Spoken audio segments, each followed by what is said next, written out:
This is really the fighter and the kid. Come on, baby. Brendan, nice pants, first of all. Are you going duck hunting? I'm in camo, dude. This is tree camo. How was Newport? It's pretty good, but I want to start with your shirt's a lie, right? Dude, hey. There are different kinds of strength. No. And you have to measure strength. Okay. No, when someone here is strong, like, oh, he must be strong in the weight room. Hey, hold on. And then we'll move on and we'll get started with the show. Yeah. Shirt's a lie. No. Listen. No, I don't like it, man. Listen, I sent you a fucking video. You have to bleep this out, Chin. Damn it. Oh boy. Oh boy. Oh boy. Shirt's a lie. Listen. Hey, shirt's fabricated, right? You saw my hand speed. Did you see my hand speed? Yeah, man. Now, how many 58-year-olds do you know are shooting doubles and singles? Because that's what I did today. I went 3 rounds of wrestling. Most 58s are shooting blanks. 3 rounds of wrestling today. I'm getting... What a waste of time. Hey, I'm getting strong. Hell yeah, man. Yeah. You're like... My jiu-jitsu ask me what my jiu-jitsu, like what informs my jiu-jitsu. I'm going to sound like the guys you hang out with. Yeah. How's your jits? Okay, my jits is good. It's got a heavy wrestling base to it. Yeah. My jiu-jitsu's got a heavy wrestling foundation. When they send me pictures of you wrestling, like boys always send it to me from the gym, I said, he looks like the coach from Foxcatcher. You remember he forced the young guys to wrestle with him? And he's in a singlet? Steve Carell? Yeah, Steve Carell at Foxcatcher. Oh my God. That's what you look like. Just all heavy and tight. Your shirt's a lie, though. No. I'm actually getting... So I'm glad you said this because I'm starting to straight bench. I'm straight in that. Well, mentally strong and unless I'm on a plane for too long, then I start to freak out. But other than that, wrestling wise. But just do me a favor, whoever made that shirt, at the top of it, mentally strong. No, I don't like that. When I see just strong, it makes me upset. It does make you upset. And you know, when I just see red, dude. Yeah. Well, if you feel froggy, please leave because I speak this language now a little bit, right? I'm Texas now, which means you know what language I speak? What's that? Khamzat Chimaev language. Well, because I was in his camp for a little bit. I got an inside look as the inside. Can I get some color on that? Inside look. Can I get some color on that, dude, man? He would kill you with his stare. Now, how's his wrestling? Let's start with that. Because It'd be the best I've ever seen. You've seen him against some formidable competition, and he seems to do, what's the word? Very well? He plays with his food. He plays with his food. He has to kill. He plays with his food. Plays with his food. And his food might be high-level, pedigreed wrestlers. National champions, yes. National champions. American national champions. Plays with his food. And then he plays with his food. These are probably 145ers, though. Are they 145ers? Are they 155ers? 165ers. What are they, 175? No, sir. 185ers, right? 185ers? Keep going. We're not talking 205. Those guys are too big. We're not talking. Come on, you're not getting over 205, are you? Buddy. So you're telling me national champion heavyweights he's playing around with. And undefeated Chechnyan prospects that some people would know, all getting dealt with. And now, it's not that they're not good. No, they're very good. Now they're not, but they're going light. There's no sparring.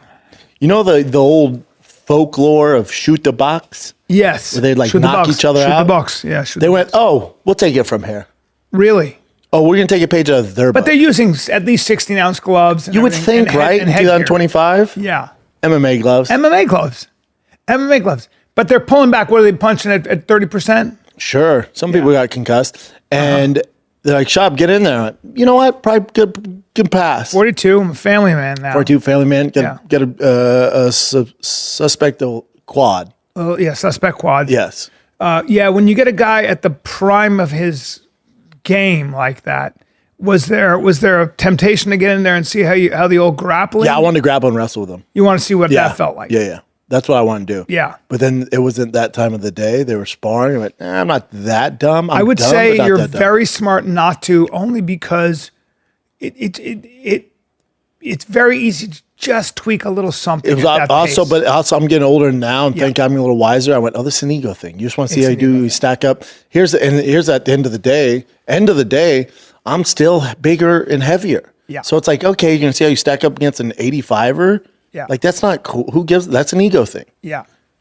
Yeah. Even if I did semi-decent. You still got your hands full with that guy. Yeah. Yes, sir. Yes, sir. Yeah. Yes, sir. Right away, sir. Also, you and I would not fit in there. We joke around too much. Yeah, well, the Dagestanis and the Chechenis they're not known. There's not a lot of stand-up comedy that comes out of Dagestan and Chechnya. It was so serious in there? It's also very traditional, old school mountain culture, Islam, mountain culture, isolated culture. Yeah, there's not a lot of joking and playing around going on. A lot of women around? A lot of women just hanging about? There's none. No hoes allowed, right? So He-Man Women Hater Club. And then also... it was so serious. You know, if you remember when the Schindler's List came out, and everyone's you can't crack jokes in there. It was like that. Yeah, that's a serious camp. I would very imagine. somber, very serious camp. It literally, and they're so disciplined in every aspect. Their warm up, everything, the timing, everything's so serious. It's just so professional, and it was literally the difference is like. Because you're fighting another grown man in the octagon, so it's serious, work. Yeah. For them, it's like I was like, oh, this is like a job. Yes. Like for me, it was an way of life almost, right? Job. And there's no like when I got done sparring, I'd leave, I could reset, do my thing. There's none of that. Bilal Muhammad told me that was his experience with the Khabib camp. It's just you train, you pray, you eat, you train, you pray, you eat, the lifestyle. Sleep. Yeah, There's no. I'll see you at the bar tonight. I'll see you at the club tonight. That shit doesn't work. There's no. You know what I didn't realize? There's no. Let's watch a funny movie tonight. There's none of that. You know what I didn't realize? Like I always wonder why fighters didn't drink. Like when they're training, they never drink. And I was like, oh, it's just one drink. It's about sleep. I guess it interferes with your sleep. 100%. Yeah. Alcohol. I didn't put that together. No. So when people are like, especially in college, you remember guys be like, yeah, I got drunk. I passed at noon and woke up at 10. I got 10 hours. It's like our coach would be like, you didn't. You got shit sleep for 10 hours. Yes. Yeah, because alcohol ruins your REM cycle and all that. Interesting. Yeah, it destroys your REM cycle. I never knew that. I was like, I just thought when you drink wine at night. Yeah. And remember how you're all puffy in the morning? Your body's destroyed. That's why I don't drink anymore. Yeah. Literally, I don't drink anymore. No, it destroys you. Those guys ain't touching it. There's no. And then after. It's interesting. It makes sense too, right? Like you save yourself a lot of trouble. I can't believe you didn't know this. I didn't know. You're smart. Just thought it was. I knew that. I just thought. You thought it was a discipline thing. Yeah, I thought. Well, you don't want. You want to be sharp or something. No, it fucks up everything. Everything. Yeah. Sleep. But then also like Sarukians and those boys, they're literally watching tape on opponents, DDP, other opponents, and so Sarukian was there. Sarukian's there. Yeah. Wow. But so he's there, and he doesn't have a fight coming up, but he's watching fights on potential guys, and he's watching it with no volume. And over and over and over, trying to pick up tendencies. Wow. And if he sees they do it more than once or twice in a fight, then it's a tendency, and he will work on that. But if he sees they only did it once, then he's like, that's not in his repertoire. Man, it's all they do. Different game. They're watching in silence, Brian. Different game. And you want to wear a shirt that says strong. Well, there ain't nothing strong, Bubba. No, hold on. My practice this morning. It was an hour. It was like Khamzat? It was almost an hour. It was like Khamzat? When you go 3 rounds of wrestling, when you work on your speed drills in boxing, when you do burpees, when you do archetype? Yeah, archetype boxing. I mean, don't step in there unless you're ready to bring your fucking game. I'm such a dick with those guys because I get in there and I'm getting, I get my ass kicked, but I'm learning a move and I go, it's in my quiver now, boys. It's in my quiver. Do that shit in Khamzat's camp. Oh my God. They're going to throw you off a bridge. They'll throw you off a bridge. You. Me specifically? Yeah, not me. You. I know. Listen, I know where I'm at. You. With your stupid strong shirt. Because you're making these jokes. Yeah, I say a lot of stuff too. I go, do you know what time it is? Because you're about to look. Because when I step in this fucking ring, we get a sense of what time it is. This is not about looking. You're going to know exactly what time it is. You're looking at him. No, I don't say You know Father Time? No, I go, you guys been navigating with the sun and the moss this should be a new shtick. When you get in the cage, you go, you know Father Time? You look at him, and Father Time, as they say, is undefeated. Okay, that's right. Father I like Time, that. I'm old as fuck. I like that. I'm old as fuck. I'm Father Time. I like that. Brian, the Father Time I like that a lot. Don't you like? Because you're older. I like that a lot. So we had to play on the older. I'll learn like some move from Sean Apperson, and I'll be like, and I just look over at the guys, and I'm like, it's in my quiver now. See? There's quick studies and there are sponges. I'm a sponge. And you have fun doing that, right? And everyone laughs. My quiver's full, boys. Yep. And everyone laughs. Yeah. Do that at Khamzat's camp. I'm going to get punched right in the face? No. You get thrown off a bridge. I'm going to get suplexed And I'm going on to my help head. them. No. Hey, okay. Hey, no. I'm with them, man. Hey, No jokes come on, around bro. here. Yeah, you're a little more robust than me. You got the years, you got some pedigree to you. But if I walk in with my strong shirt, and did I tell you what Sean said about my wrestling? This is the best description. Because I was arm dragging. He goes, okay, you're not allowed to do arm drag anymore. Here, okay? And I go, yeah. He goes, I know, it's just a wrestling. He goes, yeah, you're wrestling. You just keep saying wrestling. He goes, your wrestling is the equivalent of my high school Spanish. And it was the greatest fucking, I was like, oh my God, that's the best description. You have the skill set. I've been walking around with my high school Spanish wrestling. Yeah, bud. And for that matter, my high school Spanish, French, I say I speak French.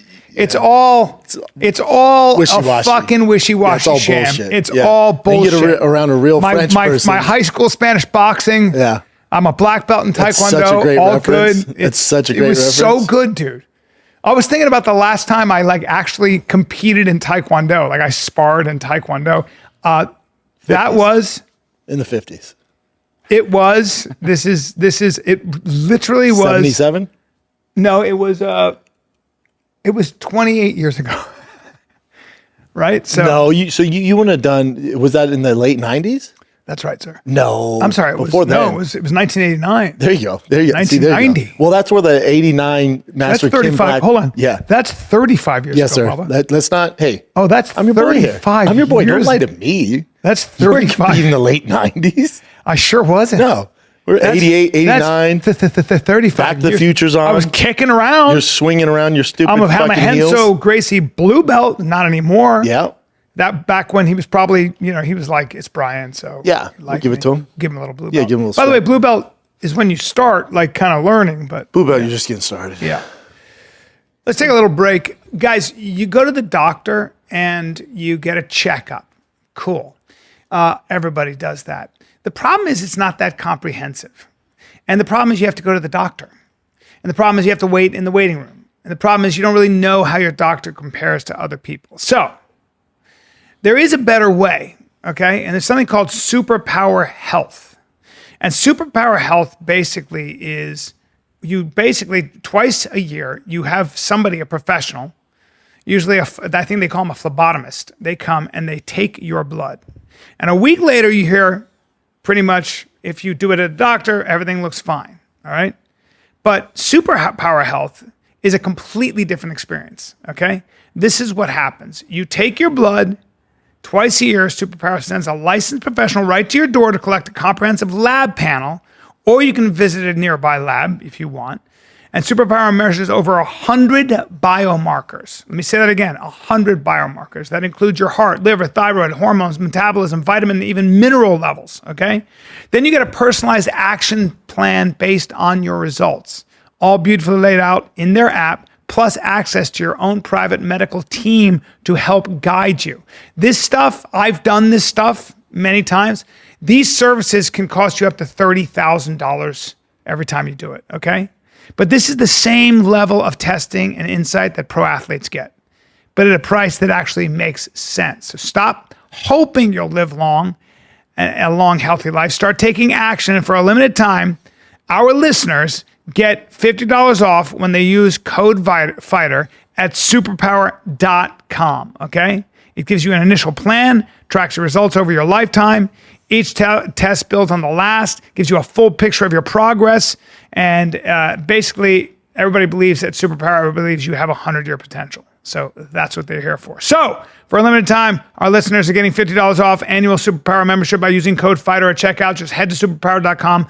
Use code FIGHTER to get your exclusive discount, your biology decoded, your blueprint activated with Superpower. After you purchase, they will ask you where you heard about them. Please tell them you heard it about it from us. And here's to living to 100.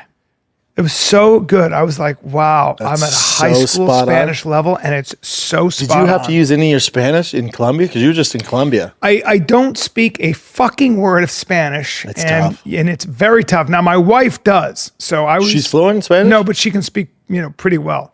So I was... Because they had a house in Puerto Rico for many, many years, her family, in Vieques. So she help picked build up, that so house. she can navigate. She can, yeah, but she's not having a full blown combo. Almost she is. I was really impressed actually, because I couldn't figure it out. I was like, "How do you speak so well?" And she's like, "Well, I lived in Vieques." And, Okay, slight flex. but blah blah blah. But Colombia is a fierce culture, a beautiful culture. Suffered a great deal of violence, a terrible civil war from 48 to 57. They've always had this communist insurgency that's been in the jungles of Colombia. And the reward are fat asses that run the drug trade. Sure. Then you have the narcos. Then you have the elites. Then you have the families that run everything. And fat asses. Well, get to it, bud. Well, they are a very proud, fierce people. They speak beautiful Spanish, and they're very classy. It's a very class-conscious country, right? But then there's also, and then there like the elite and then dirt poor, right? There are the elite families. There are the families that run things, and then there's the military, and they are pretty aligned. They are very aligned, and then you have the narcotraficas, and you have the sort of communist insurgents that are now have this strange tentative peace. There's a dance between all of these groups. And then you have mostly the have-nots. You have the have-nots. The untouchables. They're not unhappy people. And the economy is flowers, coal, gas, BBLs. And I don't like and coffee. If you want to get plastic surgery, you go to Colombia. Yes. Okay? Now, you don't need plastic surgery when you're a Colombian woman because you're born already with the kind of weaponry that Americans and everybody else spend a lot of money on. Yeah. You understand? Yeah. The beauty, the natural beauty of the women that don't, the have-nots, the woman who is still popping. I mean, making your coffee. The woman that is waiting on your table. Big the woman tits. that is big tits. Big juicy tits. Well, it's not so much the tatas. It's the hindquarters, sir. Are tits out in Colombia? Tits are out? Yeah. Yeah, it's kind of, and it's spilling over to America. I don't like that shit. And then they had the wedding was spectacular. It was a concert. It was all white people? No, it was, but it was the elite of Colombia. But not so much. My friend. Did a Colombian get married? It was two Colombians from well-to-do families. Great people. What the fuck are you doing there? My wife is friends with them. She went to college. Oh, gotcha. Now, here's the cool thing about her friend. She had no idea he came from what he came from because he's such a class act. I've known him forever. I mean, you would never know. So when you're Colombian from that family, there's a discipline to how you behave. I'm sure. Your manners are impeccable. The way you dress is impeccable. You don't show it off. Yeah, you don't necessarily show that off. It's not like it's like the fucking Queen of You're like England. a royal. Yes, you're like a royal. You're understated. Yeah. Very classy. Yeah, you live in the castle. Yes. Yeah. Classy wedding. Classy people. I mean, dressed to a T. And what'd you wear? Just stupid suit? I was instructed to wear a very nice black suit with a black shirt, sir. No tie? No tie, thank God. Not that classy. So all the men wore black on black, and the women wore some fantastic stuff. Yeah. Now you were there for 2 days? Now, when you have money in Colombia, that money will buy you what's called happiness, sir. That money will buy you. But would you be considered rich in Colombia, right? Yeah. Not by the standards of the people I was around, but yes. But doesn't your dollar go further out in Colombia? We'd be just fine, sir. Yeah. You get your nails done for $5. Yeah. You'd get yourself a hell of a. Here's what I want. Okay. I want to learn Spanish. I want a house on the outskirts of Bogota, Medellin. You're gonna need security though.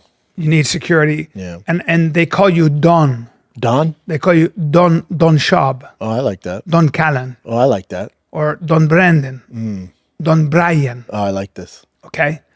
You are to take your coffee in the morning. By the way, you'll get in the shower. Your clothes, your bed will be made. Your clothes will be ironed, sir. Are you talking about the slaves? And your breakfast will be made. Talking about slaves? That's what they are. You're talking about slaves? No, please. These are people with dignity who work very hard. There is a class consciousness here. Call it human trafficking. There is a way of doing things in Colombia. In America, it's how you say human trafficking.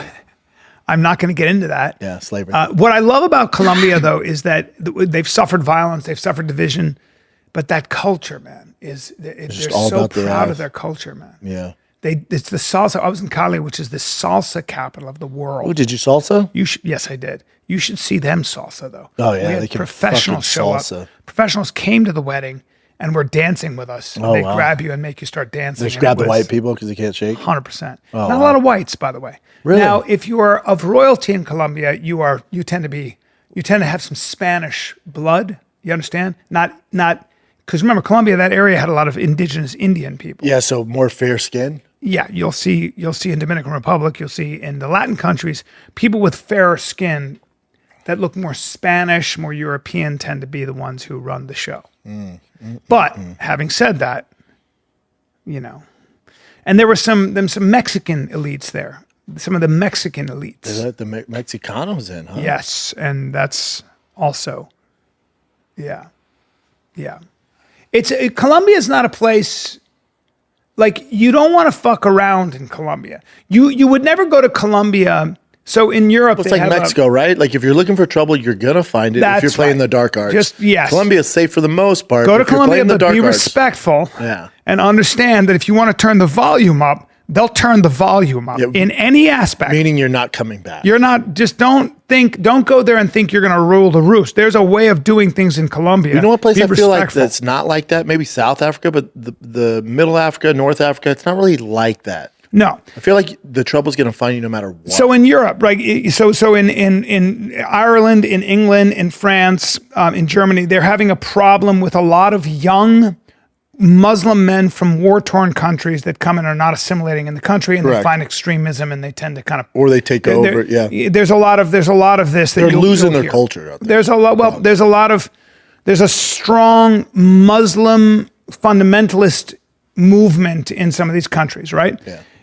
That would never get off the ground in Colombia. Oh, no. You would that would, or Mexico. The minute you had something like that, another culture come in, for whatever it was, and try to take over section of a town. Only woke white people put up with that. The Colombians would put a stop to that. No. Like that whole woke movement shit? No. In Mexico? No. Mexico's, huh? No. The Mexicans, Colombians, that part of the world doesn't fuck around. They're Catholic, by the way. That wedding, 7 hours? Thank you. Yeah. You're going to go through a full mass. You're going to take communion. That's a Catholic country. So boring. And you've got 4 priests up there. Yeah, so boring. Well, it's part of the culture. It's part of the glue of that culture. Did you drink coffee out there? And have some respect. Stand up and kneel down. Did I drink coffee? Yeah. I drank all the coffee, sir. You didn't bring any back? I didn't. You know why? Because it tastes like coffee. And I couldn't tell a difference. No, I'll get the best coffee. Now, my friend owns coffee plantations. Slavery. So, no, I could go out there and stay at one of the coffee plantations, which I may do. Right. You're never doing that. Right. I like the idea. I got good coffee, though. Yeah. Like good coffee. But like you know where I can get good coffee? America. Right. I can order fresh back off Amazon. That's right. Ate Italian food in Florence and in Rome. Ate Italian food all over Italy. You know where I can get good Italian food, Bubba? LA. Yeah. And in Austin, if I have to. Oh, really? Yeah. That's the one thing Let me back up. Yeah. I haven't had that yet. We both love Austin. We love Austin. Came in a little hot. We love Austin. Yeah. My number one complaint is the food scene can't touch LA here. Especially where I'm at. If I Uber Eats, like, I found okay I didn't want to say it out loud. It's all good. Yeah. I'm choosing the quality of life of my kids and my sanity over food and danger in LA. You can't even sniff LA food here. I'm not going to say. You go, what about the barbecue? I can't eat barbecue fucking 7 nights a week. No. Yes, the barbecue is great here. Yeah. But as far as general meals, they can't touch LA. I'm not going to say. It's all good. It's all good. Yeah. It's all good. I had very good sushi here. Then I went to another place. I'm not going to say the name of it, where they had to tell me everything about the sushi every time they would prepare. I hate it. I hate that. They told me how deep the fish swim, I've been there. what the fish eats. I don't give a fuck. I'm like, man. hey, I don't want to do this, dude. Yeah. You're interrupting my conversation. You've confused that I give a fuck. Right. Hey, sushi's good. Yeah. It's not LA sushi. Come on, Bubba. Come on. I was just in Newport, for God's sake. Come on. I ate at Ocean's 47. The best steak I've ever had. Is that true? Oh, well, you're talking about Newport, Bubba. So please understand. I know. If I give you now, above our tax somebody bracket. gives me $100 million. If they come to us and they go, "Hey, Brendan, thanks for all the work," and we just want Jeff Bezos goes, "I've been listening to you guys for a long time. I don't think you get your due. Here's $100 million for each of you." Then you know what you and I do without missing a beat. We go to Santa Barbara. This is all due respect. We go to Santa Barbara. Probably Newport, Bubba. The houses are too close together. They are? Yes. Same thing with Manhattan Beach. Yep. That was the one thing I noticed is all like, because the property is so expensive and it's so sought after, each house is so close to each other. I need space. Now you can get space out there, but you're looking about 30 mil, I think. I'd probably take my. I got a friend who's married to a very famous athlete, and they got a place in Santa Barbara, Santa Barbara. It's a farm on a cliff. Oh, yeah, yeah. Different tax bracket though. Oprah lives there, buddy, and Ellen. Oprah. Yeah, I've been up there. Spent some time. We had a good sports team. When I was in my 30s, I was with my girlfriend. We went on a hike, and I think it was called the Hike of Seven Falls or something. And I remember waterfalls, and we were in a waterfall together in Santa Barbara. Yeah, and we were making out in a waterfall. Rock hard, I bet. Rock hard, and young and rock. And she was so beautiful, and she was so young and she was just one of those gals you looked at and you just feel like you're an angel. You're an angel. You're an angel. You're an angel. And we're going to make love. You're a dirty angel. A dirty angel. Dirty angel. We're gonna make love in this waterfall. And I didn't, but I did make out with her. But in my mind I made love with her. But then again it was jacked off hard when you got home. Yeah, which is the same. We had sex on a rock. That was good. On a rock. She this is a lot of information. She gave up her ass on the rock? I was in my 30s. Not that young. I was in my she was younger. I was in my early 30s, and she there was this beautiful rock that she hugged, and I was like, "You're hugging that rock." And you took her from behind, like it's Game of Thrones. Because the birds were in the sky, and the sun. It was 75, and she was so lovely, and you know what? I loved her. You know what the other advantage? LA weather is fuckable weather. It's like that's fuckable outdoor weather. You can no bugs. You're not going to sweat. Here, my ass will ruin the whole situation. You have tarantulas. You have tarantula hawks. You've got mosquitoes. Check. You've got all kinds rattlesnakes. Of shit. Yeah, we got rattlesnakes in the neighborhood now. Yeah, you do. My neighbor caught a rattlesnake. Yeah, you do. You do. I've buzzed your house. I've flown over your neighborhood. Yeah, I know the neighborhood. You saw very the snakes. Well. Yeah, I like you got a view of the lake. I like your lake. Yeah, it's I nice. like your. Yeah. Oh no, it's great. It's fucking great. Listen, I can put up with mediocre food for the. You spend any time on the lake? All the time, every weekend almost. Is that right? Yep. We haven't been in 2 weeks because of the floods. You got friends who have a boat? I'm the only one without a boat. Yeah, boats are. But because of the floods, there's like a lot of riffraff in there. Like one guy said he was out there and there was like dirty, right? Yeah. It's all sorts of weird shit, and then the bacteria from all that shit. So you want to lay low on the lake right now. Yeah, but it's full. It's finally full. Well, it rose. Hasn't been full in years. It rose, I think, 40 feet. 45%. Crazy. So now it's like at 70% full. There was a little island where we would go to and gone, pull right? up. It's gone. Yep. Which is awesome. Yep, it is. But we're on the lake all the time. I landed on one of those islands. Oh wow. Yeah, and then we took off, and that's not true either. But I could have landed on that island. There's a lot of stuff I say that I could have. You guys could have. That's just as good. Just as good. Just like I wrestled D1. I didn't, but I could have. Well, and even we don't even know if I could have, right? Yeah, we don't know what kind of D1 program American University was. Correct. But we do know it was a D1 program. Yeah. Now, does that mean I could have wrestled at Oklahoma? Does that mean I would have had a spot on the team in Oklahoma? You want me to answer that? Is, yeah, go ahead. No. No? Yeah, no. Okay. Yeah. It's all good. Yeah. That's right. It's all good, bud. That's right. Did you see Shane Gillis on He was so good. I watched Shane preparing for it. So I watched him trying out those jokes, and they were great. Hall of Fame performance. He's so great. He's so great. So fucking good. When he goes, let's give it up, a round of applause, blah, blah, blah, from the WNBA, and everyone starts clapping, he goes, I'm just kidding. That's my friend's wife. I can't believe you guys clapped for that. So good. People were so mad. I love it. Oh, I know. I love it. No, that's what it's Hall of Fame performance. I saw that. I'm like, dude.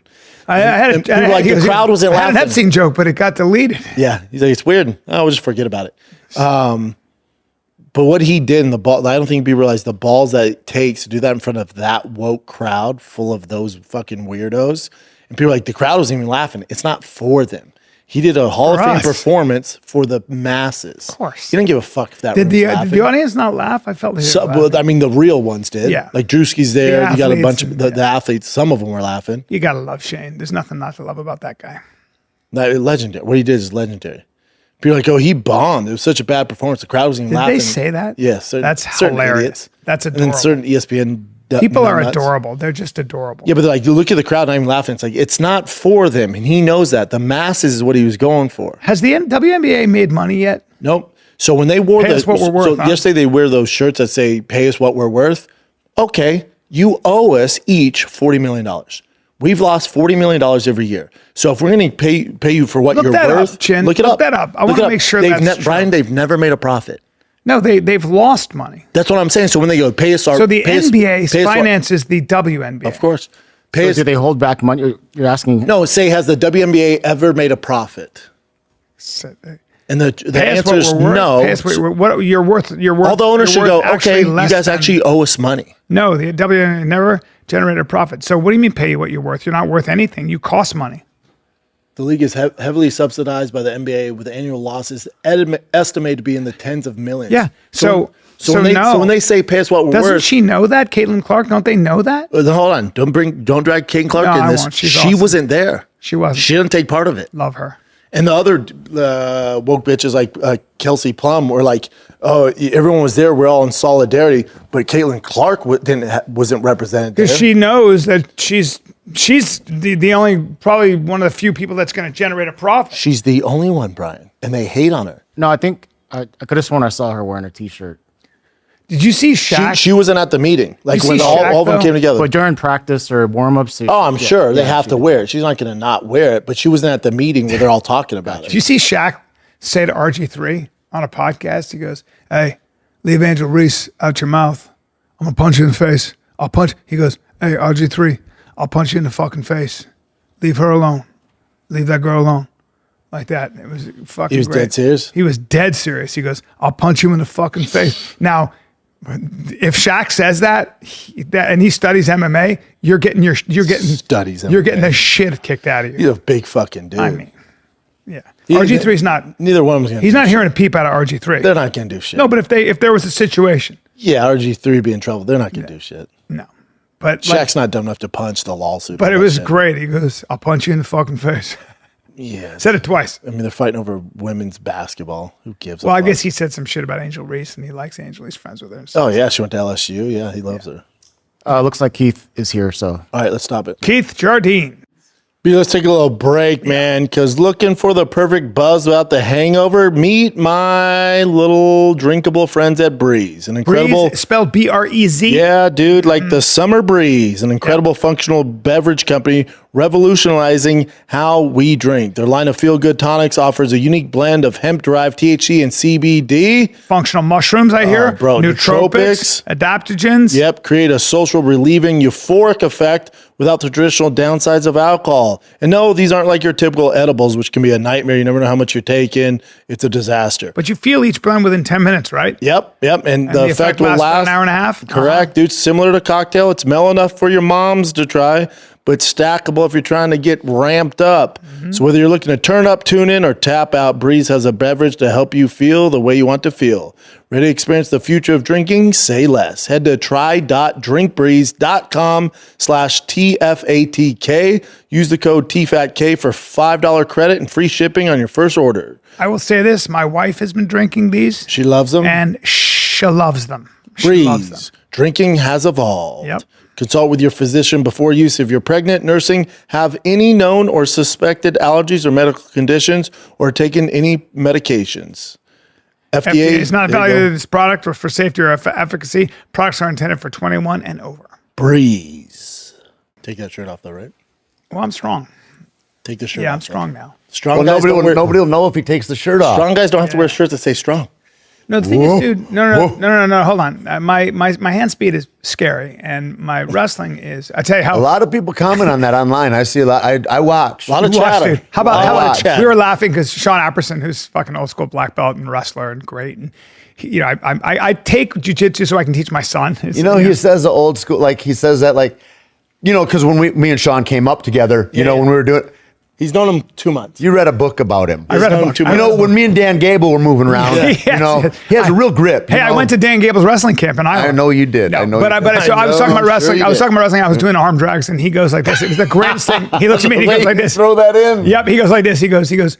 Your wrestling is the equivalent of my high school Spanish. Not good. It was so great. That's And a it was good so one. true because I was like, good one. I haven't wrestled in 35 fucking years, or more than that, 40 years. And it was just so But funny. you got a good base. I got nothing. But I mean, in my mind, I do. But I got then nothing. you're rolling around with those guys and you're like, oh, I don't know literally anything. I speak high school Spanish when it comes to any of that stuff.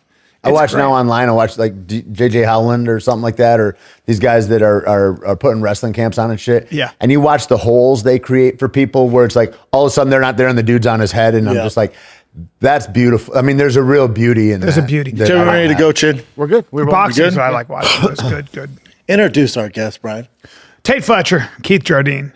I mean, look, I've known these boys a lot longer than you. You've known a lot longer. And here's, let me fill in Keith. Yeah. There are a couple of Hollywood stars now, but real quick. Well, no, I wanna say They're in what you so said. much shit, and we'll get to that. no, I want to. real Let me quick. just, yeah. Keith reads more than you. No, I know this. He's This is more what I like well-read about than Keith. you are. Oh, I But don't know Tait, about that. so Yeah, Tait and don't let Keith, you got a couple of tough guys in jail. When the shot callers come to your cell to tell you how it goes, You're holding their pocket. it's Keith and it's Tait. So Yes. you're gonna do what they want. You're gonna clean their clothes. If you got to wear a wig, you're gonna wear a wig. Yes. You understand? There's a whole the thing. boys are full. The boys are gonna look. The boys are running this roost. Yes. And a guy like me is gonna do exactly as he's told, or we're gonna have a little problem. At least right? your shirt says strong. What my shirt says strong. What I like about this is Mark Bell's shirt. Actually, I just realized that they sent me some stuff. But Keith and I we took the same plane, and then we had a long talk. How long And ago you was had always told me that Keith is a warrior nerd. Smart. Warrior. You won't find Keith in the. He'll be in But the you gym. said you'd find him with his nose in a book in a coffee Coffee shop. shop. And I was like very intrigued by that. Yeah, I thought you'd. Like And then that. you and I had a very deep conversation about coffee. So he's a real gourmand. Yes. He's a man who likes the finer things. Tait has always been that other thing. Way more interested in hanging out with artists and actors than tough guys. Tough guy, big strong guy, beard, covered in tattoos. At the end of the day, way more an artist. That's why I get along with him. Yeah. Yeah. And it's This is amazing this to hear is- what you are from somebody This else. is very true, though. love You've it. always been way more sensitive, way more interested in talking about meditation or art than you are about jujitsu or fucking fighting, even though you can step that up too. And or putting them together. or put them together. You know why? It's a defense mechanism. Yeah. Correct. You ever try to talk to somebody that doesn't know anything about comedy, and they're going to tell you what they know about comedy? How hard is that? Yeah. Right? To talk to a guy about fighting that doesn't really know much about fighting, but knows that he knows a lot about fighting. That's the fire in the kid. That's a tough girl. Yeah, that's my life. Hey. Whoa, we established 13 years. We established that I train. My favorite thing ever with Keith early on when I found this out is like a hack. Because you'd see him at Starbucks after training or whatever and go get a coffee. Because on Central, when I had to drive up to Santa Fe and he'd be there and he'd have his bad foot in a book. Yeah. And he feels when somebody's watching, and then I'm like, "Hey, can I get a picture?" And just watch him crumble, and then not be so happy. There was to see you were on the plane and there was a whole hullabaloo about you. They were all like, "This guy's a UFC fighter. He's a champion UFC fighter." He's not- blah blah blah. They were It's not like hard to miss. Yeah, hard. It's really cool to come from that era because like we still get that all the time. We get that here in Austin. And it's like that era, right, where people were really recognizable. They had fights. It was a different time, right? It was a different. Now it's like, I follow it for a living.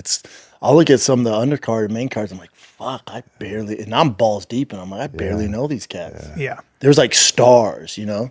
And Now you got to and do now you're so an- much to get recognized, So You're now an different time. auteur. You're now a filmmaker, Director, actor. director, writer, actor. yeah. But you guys always pop up. Like my favorite show I've seen in a hot second is that was it American Primeval? Oh yeah, that was dope. Yeah. My favorite. Oh, yeah. Yeah, you popped up in it. Great season. Yeah, that was really cool. That was done by the same guy that did The Revenant. Yes. Not the director, but the writer or creator of it, and that darkness of it. I love the way that was filmed, Oh, like it's the so color well of done. it and all that. It was so fucking. It was one of the best series. Have you seen it yet? Yes. It's so fucking good. Yeah. But then you guys always pop up in things, and then do you have to audition for that? How you boys doing it now? I got some stuff coming up, like kind of just breaking that next level right now. I got a Yorma Takomi movie coming up. Kill Me, that's my movie, Kill Me Again. Over Your Dead Body, where I'm a lead in it with Jason Segel and Juliette Lewis and all that. We did it in Finland. Jason Segel? Yeah. Timothy Olyphant. I was blown. I knew he's a good actor, but he's in the comedy range, right? Yeah. Dude. I was really blown away by how good this guy is. You ever see him man. like just sit down at the piano and start Oh singing yeah, songs yeah, he wrote? all that. Yeah, I did How I Met Your Mother with that guy. Yeah, I called him I Super called him talented, right? TG, the talented giant. Yeah. That motherfucker could just sit Is he a at big a boy? piano, 6'4", Yeah, easily, Yeah. and just fucking sit at the piano and start playing. I'm like, what are you doing? He goes, I'm writing a movie, the Muppets movie, and I'm trying to. I was He's like, so I talented. suck. But I'm sure for you guys, because the look you have, it's hard to break that kind of style. Like they're like, oh, we're gonna cast you as the goons, that the scary guys in the back. That's why I got into writing, because like I don't mind being the goon, but I want to be an interesting goon, right? Yeah. Yeah. So that's how I got into writing. So tell me about this movie. Kill Me Again. It looks wild. Yeah, man, it's like Groundhog's Day, but Bill Murray's a serial killer, basically. Yeah. Let me give you the background. Yeah.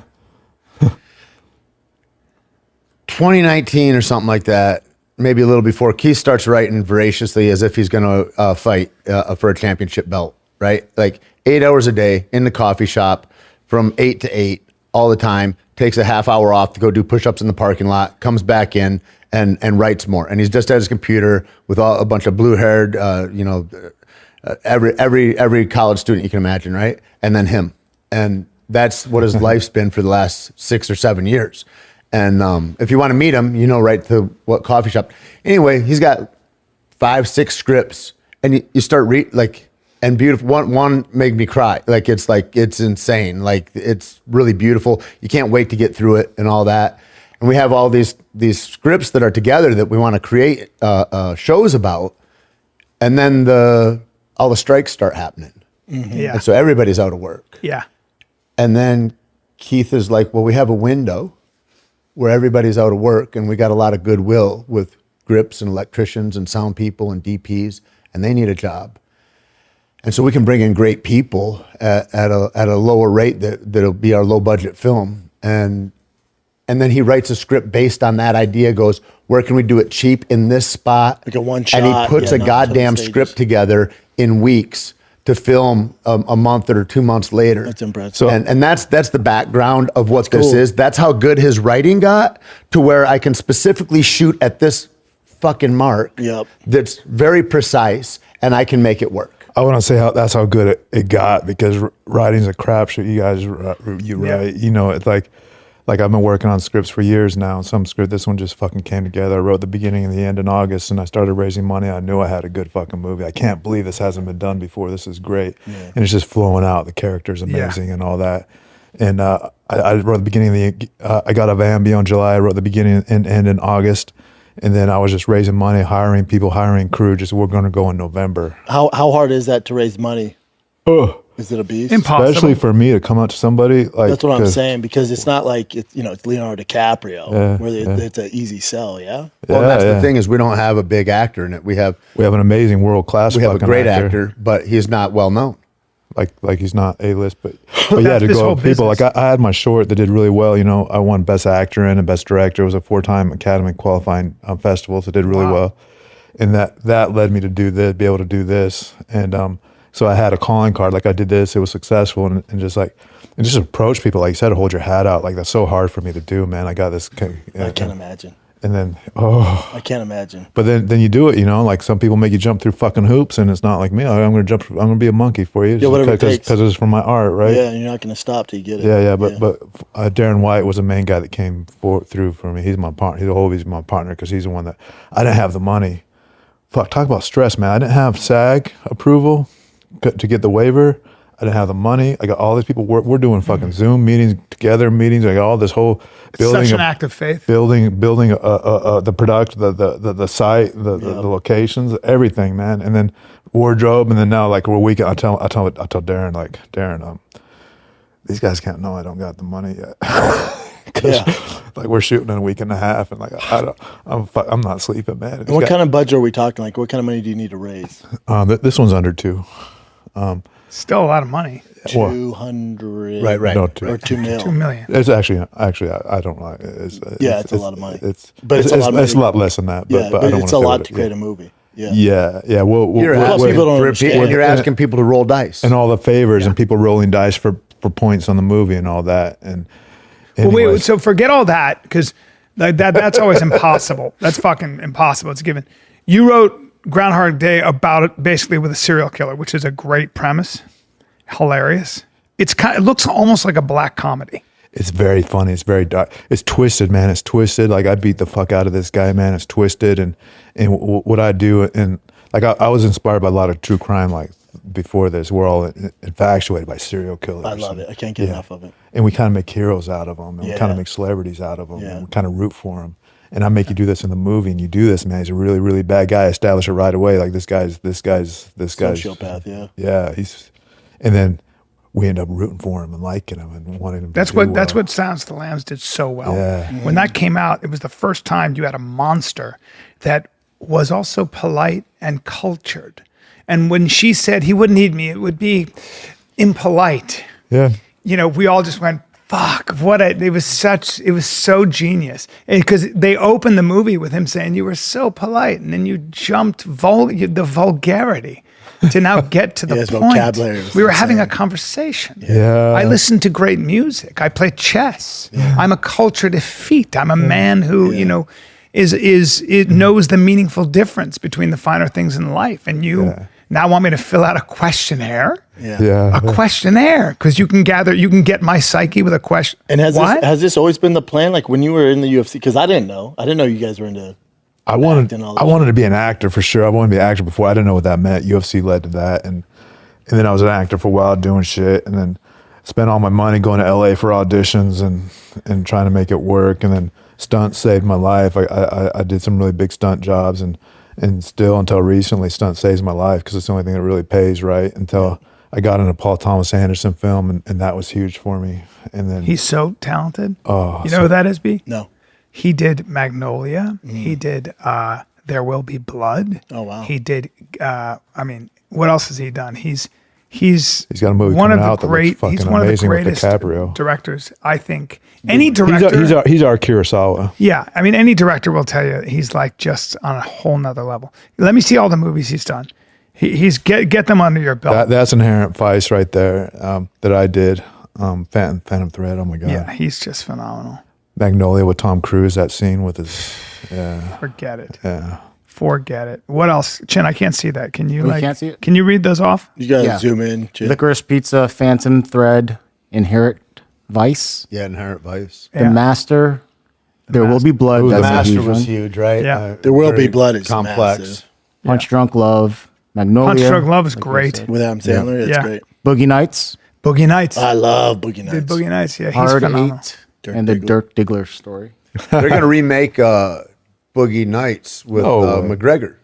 It's good, huh? I think you're being Yes. serious. Because it makes sense. Because he did Totally. Roadhouse, so Totally. it makes sense. I'm like, And yeah, killed it that in tracks. I thought he was great. People hating on him. I'm like, man, for a he's- fighter, he's, never done it. He was good. Biggest paid movie hit for somebody going from sports into film Really? Yeah. was McGregor's paycheck for that, I guess. You gotta take that shit serious. And to your question, is what I did is when I started hitting the good movies and then I started building that up, is I realized that this business is way more fucking competitive than fighting. But you have the work ethic That's to what- handle all to- that. But it doesn't learn- matter to if you learn don't that. create. If I'm And not- so if I'm you're not yeah, go ahead. If I'm not working, if you're not working every day, then everybody else is working on that. They fucking out of college. They went to film school. They went to theater and all that. Like I need to catch up, It's man. gonna be tough. I need to put like I'm doing MMA practice. I need to practice. That's why every I'm saying the fucking work day. ethic to Yeah. get to the level you're at in the UFC. You put that over to whatever field you're in, and it's going to Trying. work. It's a different muscle, isn't Yeah. it? Yeah. Being an artist and being an actor is a different muscle. Yeah, But the work ethic's the same. because a fighter, you win, you move up. You win, you move up. They can't ignore you if you keep winning. But you they get can a- ignore the fuck out of you here. Correct. Yeah. Yeah, no matter Yeah. how good you are. Yeah. It just, if you don't get the light, it doesn't matter. I feel like it's a testimony too to the idea about just driving forward regardless. Yeah. Because there's going to be people that don't want you to win or there's going to be people that aren't going to help you, whatever that is, all the time. It's tough to break through. But if you continue to put stuff out and you go, I want to demand agency, I want to be able to, like, you can make your own thing happen. And then you are that undeniable sport. But the thing is if you would have gotten a bunch of really good acting pieces, you wouldn't be writing until way later, because it's like, that would satisfy that a little bit. But I think really the real craving is to be in creation. And the other things are slow substitutes for that. That's it. Right? And that substitute though wears out, and then you're like, the thing I'm doing is not that I would have craved to do years ago. I'm done doing, and that's what happens. And this was like a fast track to that. But I feel like acting, sorry brother, I feel like acting's similar to fighting, where it's scary because there's no blueprint, right? So like fighting, you're like, I hope it works out. You know, it's not like you're working a 9-to-5 job and you have a 401k and you know where your next meal's coming from. You're like, yeah, I'm just leap of faith. 1,000%, and that's why stunt jobs help me out. And I look toward what you do, man. Like you got your foot, like you're still acting, doing amazing shit. You're doing this. Like, it's not like I'm not sitting by the phone waiting for the phone to ring. Like you got to make sure, you got to create. You're always doing stuff. You guys are like this. I do every 2 weeks in Austin now. I do a show called Acting Off, and I have comics, and I'd love to have you guys come just be guests. And I give you an acting prompt, and we have like 5 people on stage, and you have to one up each other. So it'll just be something. We start really easy. It's like, you know how every movie has no, like, you know, it's like, I am your father. No. And let's see how well you do that. Let's see how well you die from a gunshot. So let's see if you can, like, you know, how do you take how do you die? You know, how do you die? And you'd be amazed how many people don't know how to do stuff like that, right? And you do that at Red Bands, right? Yeah, at Red Bands. It's something. These guys are comedians. Cool. Yes, and it's fucking. How well do you laugh like a villain? Tommy Pope is a monster. We had Ari Mahdi, this kid Peyton. So some real talent out there. How was Ari? Amazing. When you give people a prompt, he's incredible. Yeah. And when you give people a prompt, some people just don't know how to do it, right? Yeah.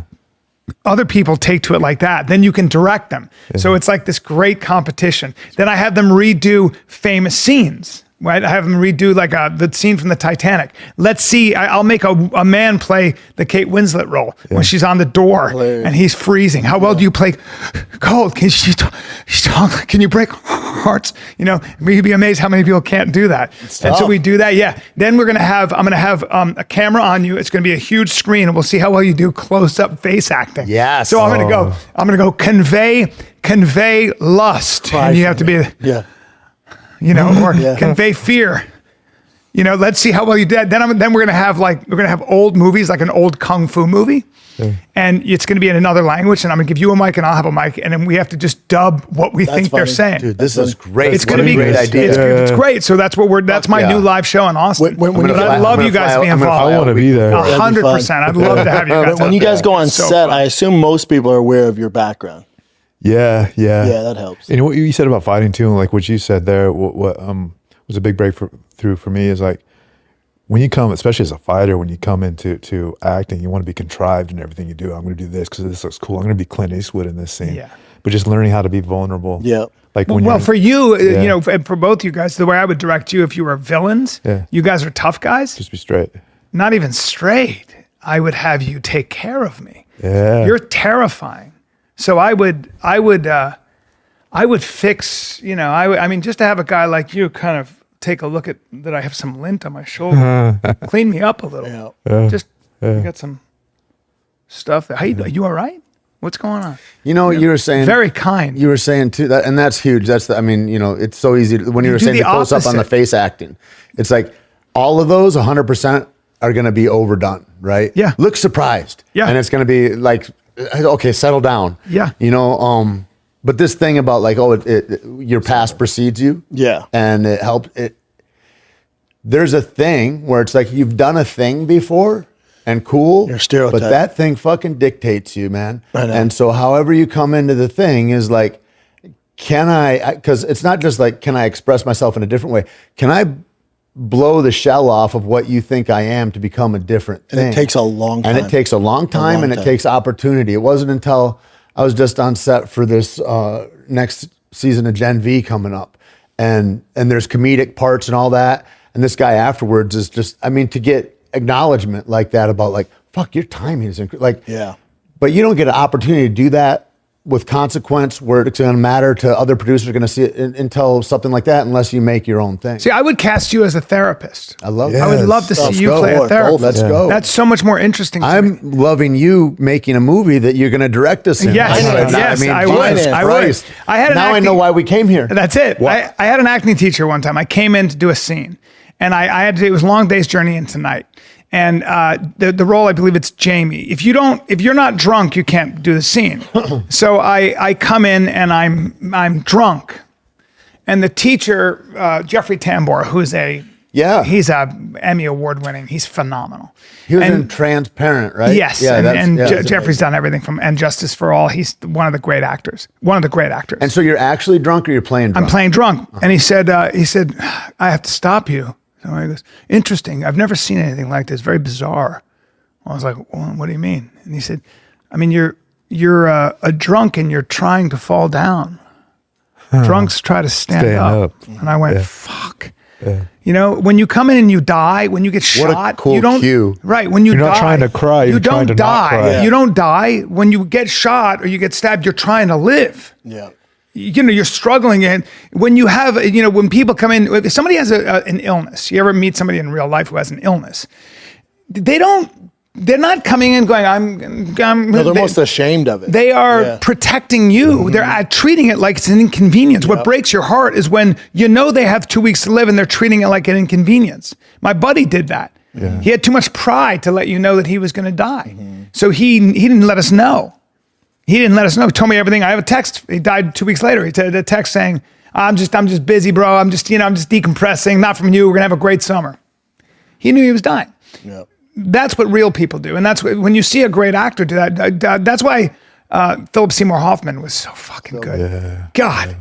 Remember him when in Boogie Nights with Mark Wahlberg? He was so attracted to him, and he was like, and the way he was doing it, he was trying to keep it calm. Yes, he's trying to get it. He's trying to hold it together, and his eyes keep going. He keeps looking at him like, you know, it's not in the he words was nervous. you say. Yeah. That's back to those stereotypes. Like when I first started stand-up comedy, I remember it used to hurt my feelings so bad because everyone knows me as this one thing. Yeah. I'm like, yes, I did that. But I'm trying to do this. I'd be in the middle of my set and people would shout out, break down UFC. I'm like, man, come on, man. You hurt my feelings so bad for a long time. You took direction very well, you know. But you're talking years. Yeah. I dealt with that for like 5 or 6 years. It wasn't until like the latter of my career, like the last 4 years, where it finally people stopped doing that. Yeah. And you're like, no, man. But then I was like, I get it. Yeah, it's not that they're shaming me. They're just, you know, that's what they know. I know. Yeah. It's nothing personal. And it's probably complimentary from where they're coming from. Yes. You know, I mean, it's not, but it's like that from where they're coming from, it is. Yeah. You know, the cool thing about watching you do that and transcend all that stuff is that you were an eager student that, you know what I mean? To watch you in that role of like, watching Brian and watching Joe and like you're amongst killers, being a real fucking student. I got put in the deep end. It's cool. And then it was a blessing and a curse because I had Brian as my mentor and then Rogan. So you have two of the greats. Yeah. And him forcing you and going, go ahead and swim now. It's like throwing a puppy in the fucking water. But it was also a blessing and a curse. Because the curse is people knew who I am. I can't go to an open mic and just work on my craft because because I'm hanging out with Brian and Rogan and Joey Diaz and Bill Burr and Theo and Chris D'Elia. They expect me to be the same as them. It's like those are my group of friends, but I'm not them. It's like them expecting Brian to be good at fighting because he hangs out with me and Keith. Yeah. So I never got that kind of grace. So true. So that's why I worked so hard and took the UFC approach to it where I was like, all right, how many sets are you doing? 4? I'm going to do 6. It was always that thing. Like, I'm going to do more than these guys. So hopefully I can make up my 10,000 hours, half of what usually people do. That's what we're all trying to do. And they're holding you accountable because if you're not doing the art justice, then they're going to shit on you. You're a fraud. Yeah, exactly. Let's take a little break, B, because this episode of The Fighting Kid with Keith Jardine and our boy Tait Fletcher is brought to you by O'Reilly Auto Parts. They're in the business of keeping your car on the freaking road. And O'Reilly Auto Parts offers friendly, helpful service and parts knowledge you need for all your maintenance and repairs. Yeah, but what if I have no experience with cars? You know what I mean? Dude, you can be a car rookie or a freaking pro, and you'll find the employees at O'Reilly Auto Parts. Do they have thousands of parts and accessories in stock? Thousands in store, or they're going to order it for you. Shows up the next day. I love O'Reilly. What if I want have my battery tested for free? Or dude, one-stop shop for all things auto do-it-yourself. You can find what you need in store or online. Stop by O'Reilly Auto Parts today. Visit them at O'ReillyAuto.com/fighter. That's O'ReillyAuto.com/fighter. This summer, Pluto TV is exploding with thousands of free movies. Summer of Cinema is here. Feel the explosive action all summer long with movies like Gladiator, Mission Impossible, Beverly Hills Cop, Good Burger, and Transformers: Dark of the Moon. Bring the action with you and stream for free from all your favorite devices. Pluto TV. Stream now. Pay never. But with acting, just remember, everybody needs a director.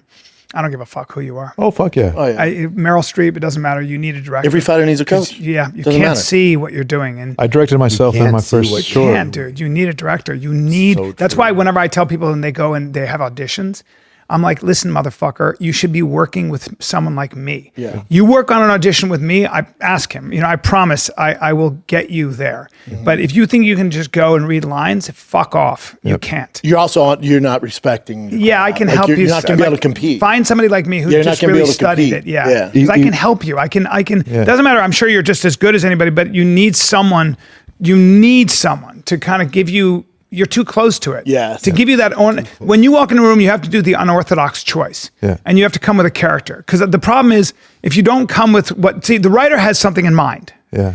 When you come in there, like with The Hangover, he wrote it as a New York guy. I said to the director, if he owns a wedding chapel in Vegas, he should be from Armenia. He should be from Lebanon. He's the guy who can get you anything. I make very good price for you. That's dope. Yeah. And then he started laughing immediately. So funny. Right? Yeah, so your idea better be better than what the writer's original idea was. Yeah, you want to surprise the writer. It ain't going to be what his is. That's a 1 in a million. Yes. But when you solve that problem for the writer and the director, they want to be surprised. It's also refreshing, right? Yes. Because everyone else is doing the same thing. Yes. Yeah. When you get in there and you do something they don't expect. My friend got a huge part because of the way she listened. There was the scene and she was going, and they were like, that's fucking, the best part I ever got one time that they said, well, you're not good for the part because the guy's supposed to be 6'4", 235 pounds. And I said, yeah, I am. And they said, what do you mean? I go, tell them that I think I'm 6'4", 235. That's what I think of myself. When I walk in a room, yep. I walk in like I'm 6'4", 235. That's why I feel comfortable around you monsters because I'm going to talk trash. Mm-hmm. So when somebody my size comes in and they're acting like that, it's fucking hilarious. Yeah. Because it's different. It's like this guy's like, look at this guy. It's like if you're 5'4" and dark haired, walk in and behave as though you're a Viking. Now I'm interested. That's what Al Pacino was so good at. Al Pacino, when he did a play called Does a Tiger Wear a Necktie? And the role called for somebody 6'4" and blonde. And Al Pacino, all 4 feet fucking tall of Al Pacino, walked in and got the part because he played that motherfucker. When fucking Morgan Freeman, one of his first big roles, when he had to play a pimp and a dangerous motherfucker. And he walked up to the casting director and all he did was take a strand of her hair and he took it from her shoulder and put it behind her because it looked better. And he talked real slow.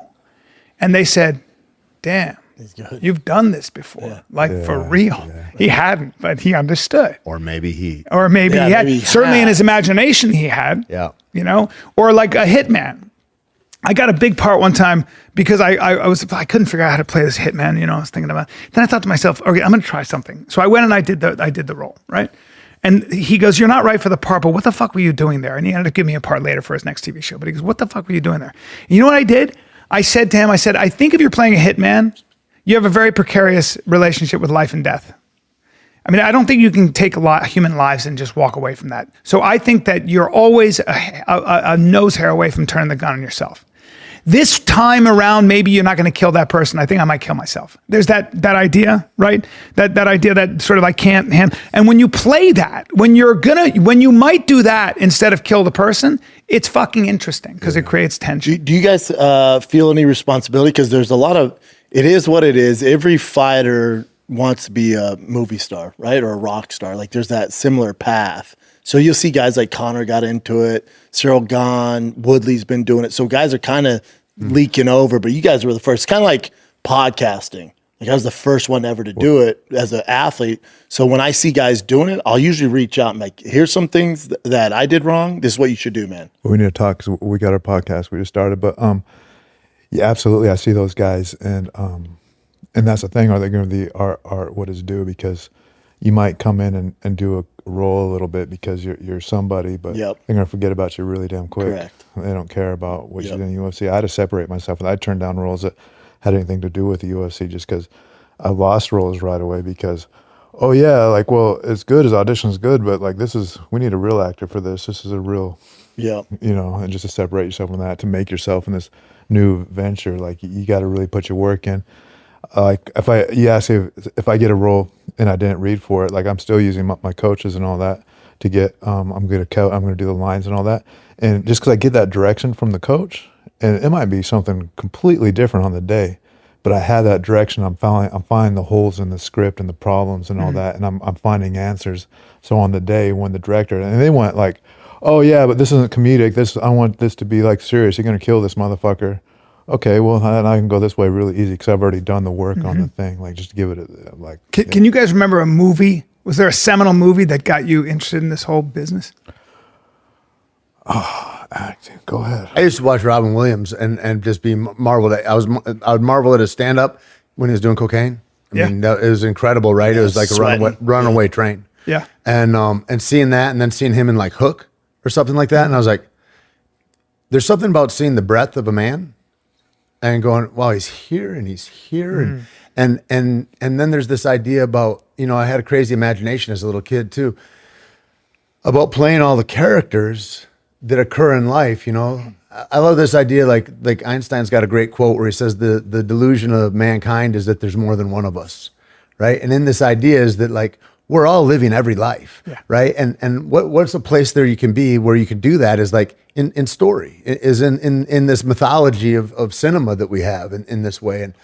And I was always fascinated by that, but it was always like an impossible. Everything in my life, it just was like, that's an impossibility. Yeah. That's not for me. I see other people do, but and then you get, I mean, these things unfold in this crazy, crazy way. And I go, fuck, if I'm going to be dead anyway, I'm going to try. And I'm going to put everything I have into the try. And that kind of is when I started to have some belief in myself, I guess. Yeah. And that wasn't until like in my mid 20s. Like where any actors? Because I believed I was on a certain road, right? Any actors that spoke to you?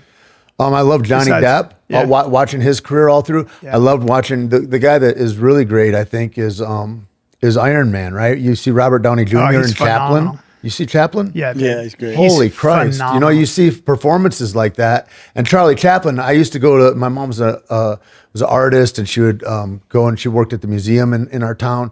And in the basement of the museum, they would show Buster and Charlie Chaplin movies all the time. And I would watch those guys, and I'd just be like, I was just entranced with that world. I thought that was amazing. Yeah.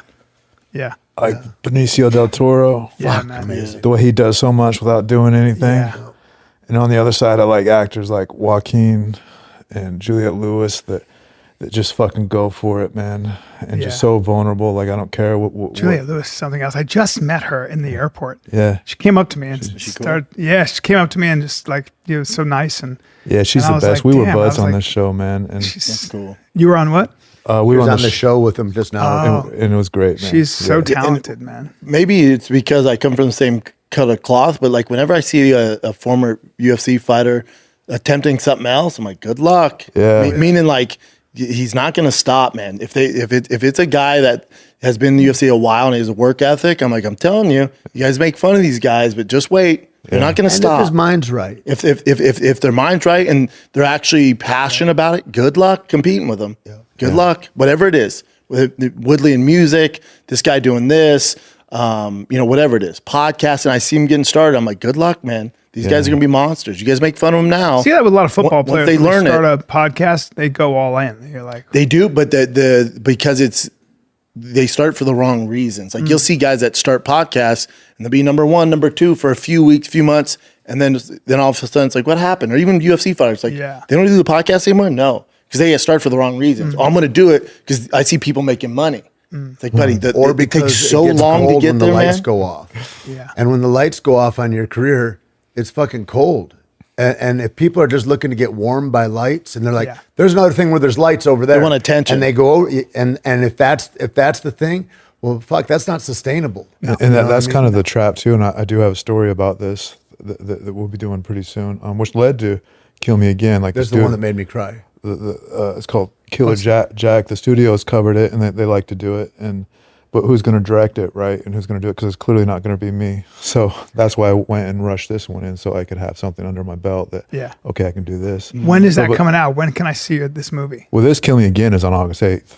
And it's in theaters August 8th. You can get it wherever you rent stuff, Apple, Amazon, all that. Yeah. That's great, man. We're doing a premiere on the 31st in LA. Yeah. And then on the 6th in New York. And then on the 8th, it'll be out on all streamers. That's so cool, man. Are you from Canada originally? No, Michigan, but even in Michigan, they go, "Are you from Canada?" There you go.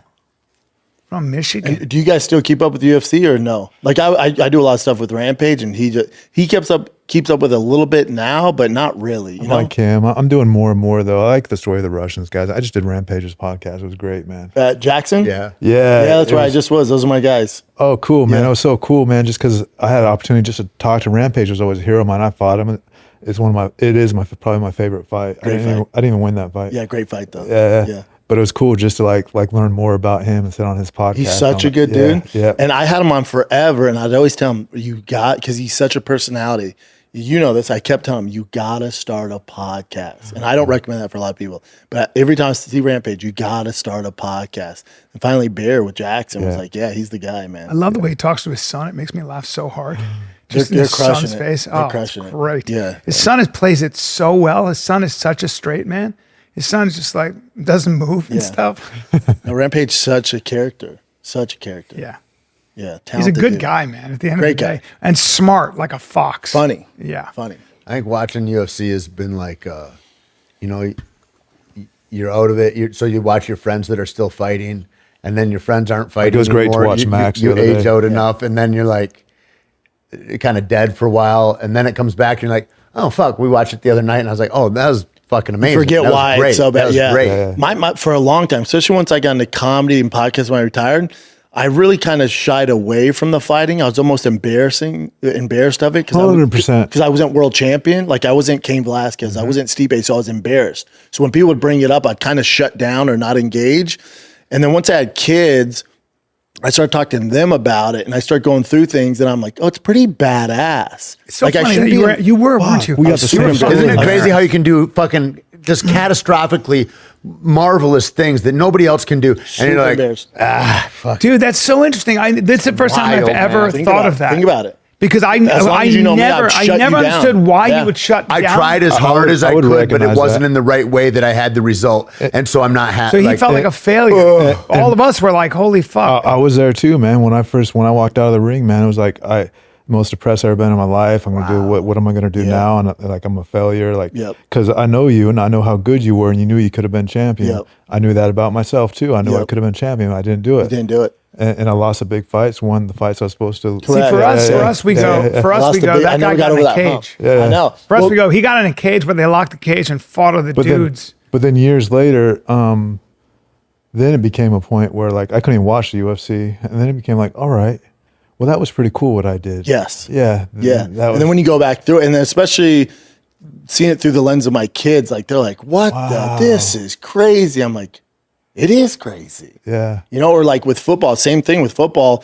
because I wasn't Tony Gonzalez, I felt like a failure, you know? So for as soon as I get on with football, at least I had fighting to get into, but I felt like a failure in football, felt like a failure in the UFC. So I wouldn't talk about any of that stuff, went full dive in comedy. But then once I had kids, and then talking to like the baseball dad and stuff like that, they'd be like, oh my God, dude. And they go through like some of my fights. I'm like, Yeah, you know what? That was pretty fucking cool. You know what I also recognize in you? When I first met you, I was telling Tate, it was at a convention, and you were like, running us around. I was doing an appearance or something like that, and you were just doing this job that I can tell, like in your eyes, that like there's something more in your life that you're not doing. Yeah. Like there's something that you wanted and all that. Yeah.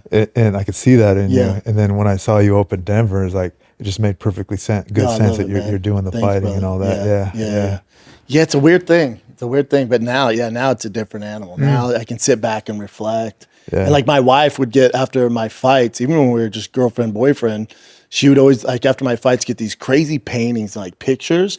And I'm like, don't put those up. Don't put those up. So we had like these amazing pieces forever. And then when we moved in the house in Austin, she's like, you think it's cool? I go, fuck yeah, put them up in the office, man. So my kids go in there. As soon as their friends come over, like, let's take you to the room. And they're like, that's my dad there. That's my dad there. Yeah. We're the same, dude. I got these posters in the fucking attic that I just brought down because it burnt down.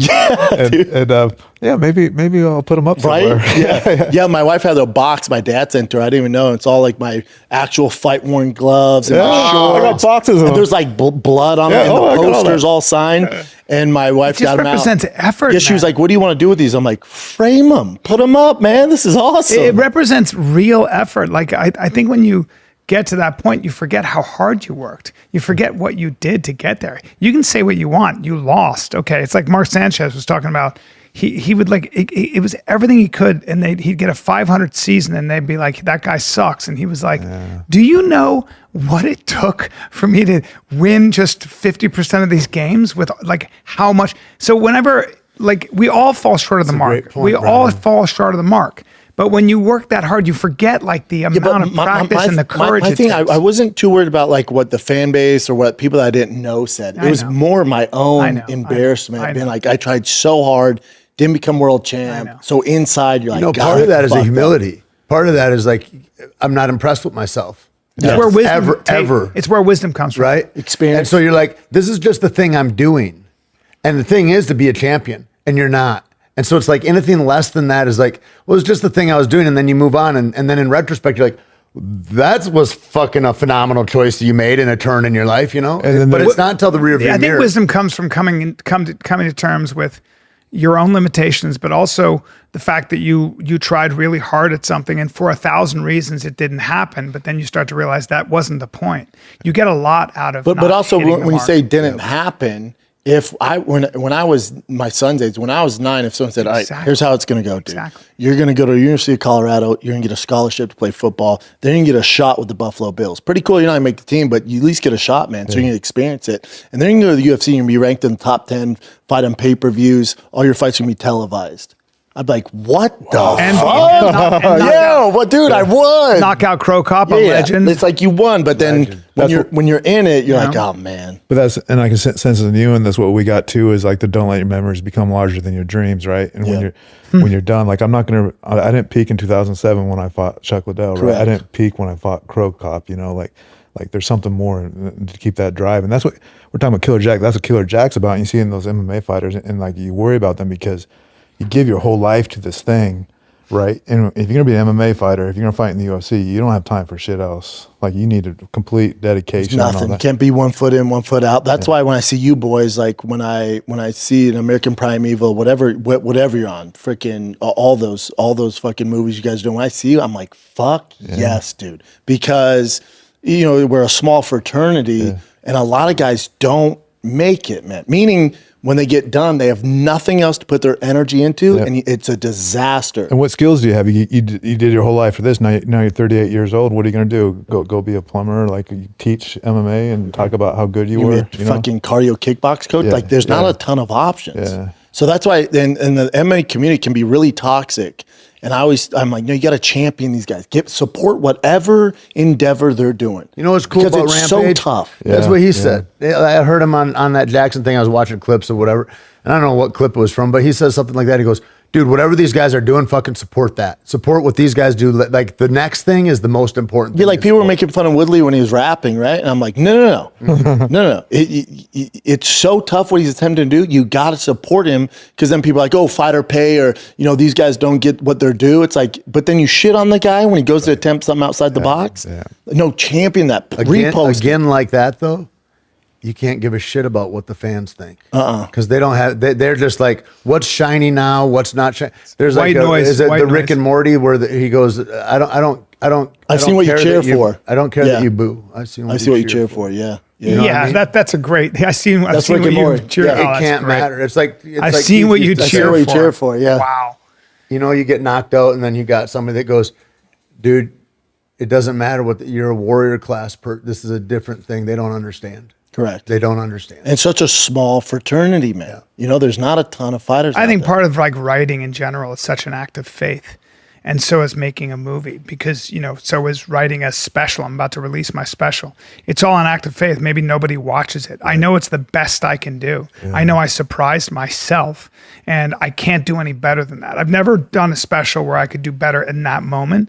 Yeah. Maybe it's not good. Maybe it's some people, whatever. But overall, I don't know how else to do it. I like surprising myself. And I think at the end of the day, the whole point of what we're doing is we're in the business of original self-expression. And when you want to be original in your self-expression, it requires that you constantly surprise and shock yourself and scare yourself a little bit. And you've got to shake. You have to shake up your paradigm. Yeah, you got to be fearless. Flannery. That's the one thing I hope my kids get that I have. I don't know what my dad did when I was young, but if someone's like, "Oh, you can't climb that mountain," I'm like, "Yeah, I can, dude." Like, I mean, go ahead and read a whatever poem it is. in I'm front like, of I'll people. figure it out. Right? You know, That's some brave shit. It's right. brave. If you got the courage to go into an open mic and read a poem in front of a bar of drunks, holy fuck! It's like when I go and we watched Red Band's show the other night, and you see 17 comics, and everybody's got varying ideas of what is funny in their presentations, and you get to see how people. It's fascinating to be a part of somebody else's. You're looking at their process, and to go and express that to animals, which is what most of us humans are. But then also to your point, like I've seen what you cheer for. Like when people criticize those guys, I'm like, then you do it. Yeah. Go ahead, go try it. Let me know how it goes for you. You know how fucking hard that is what he's doing, That's man? my favorite. Like Shane Gillis, like he did that whole monologue on the ESPYs.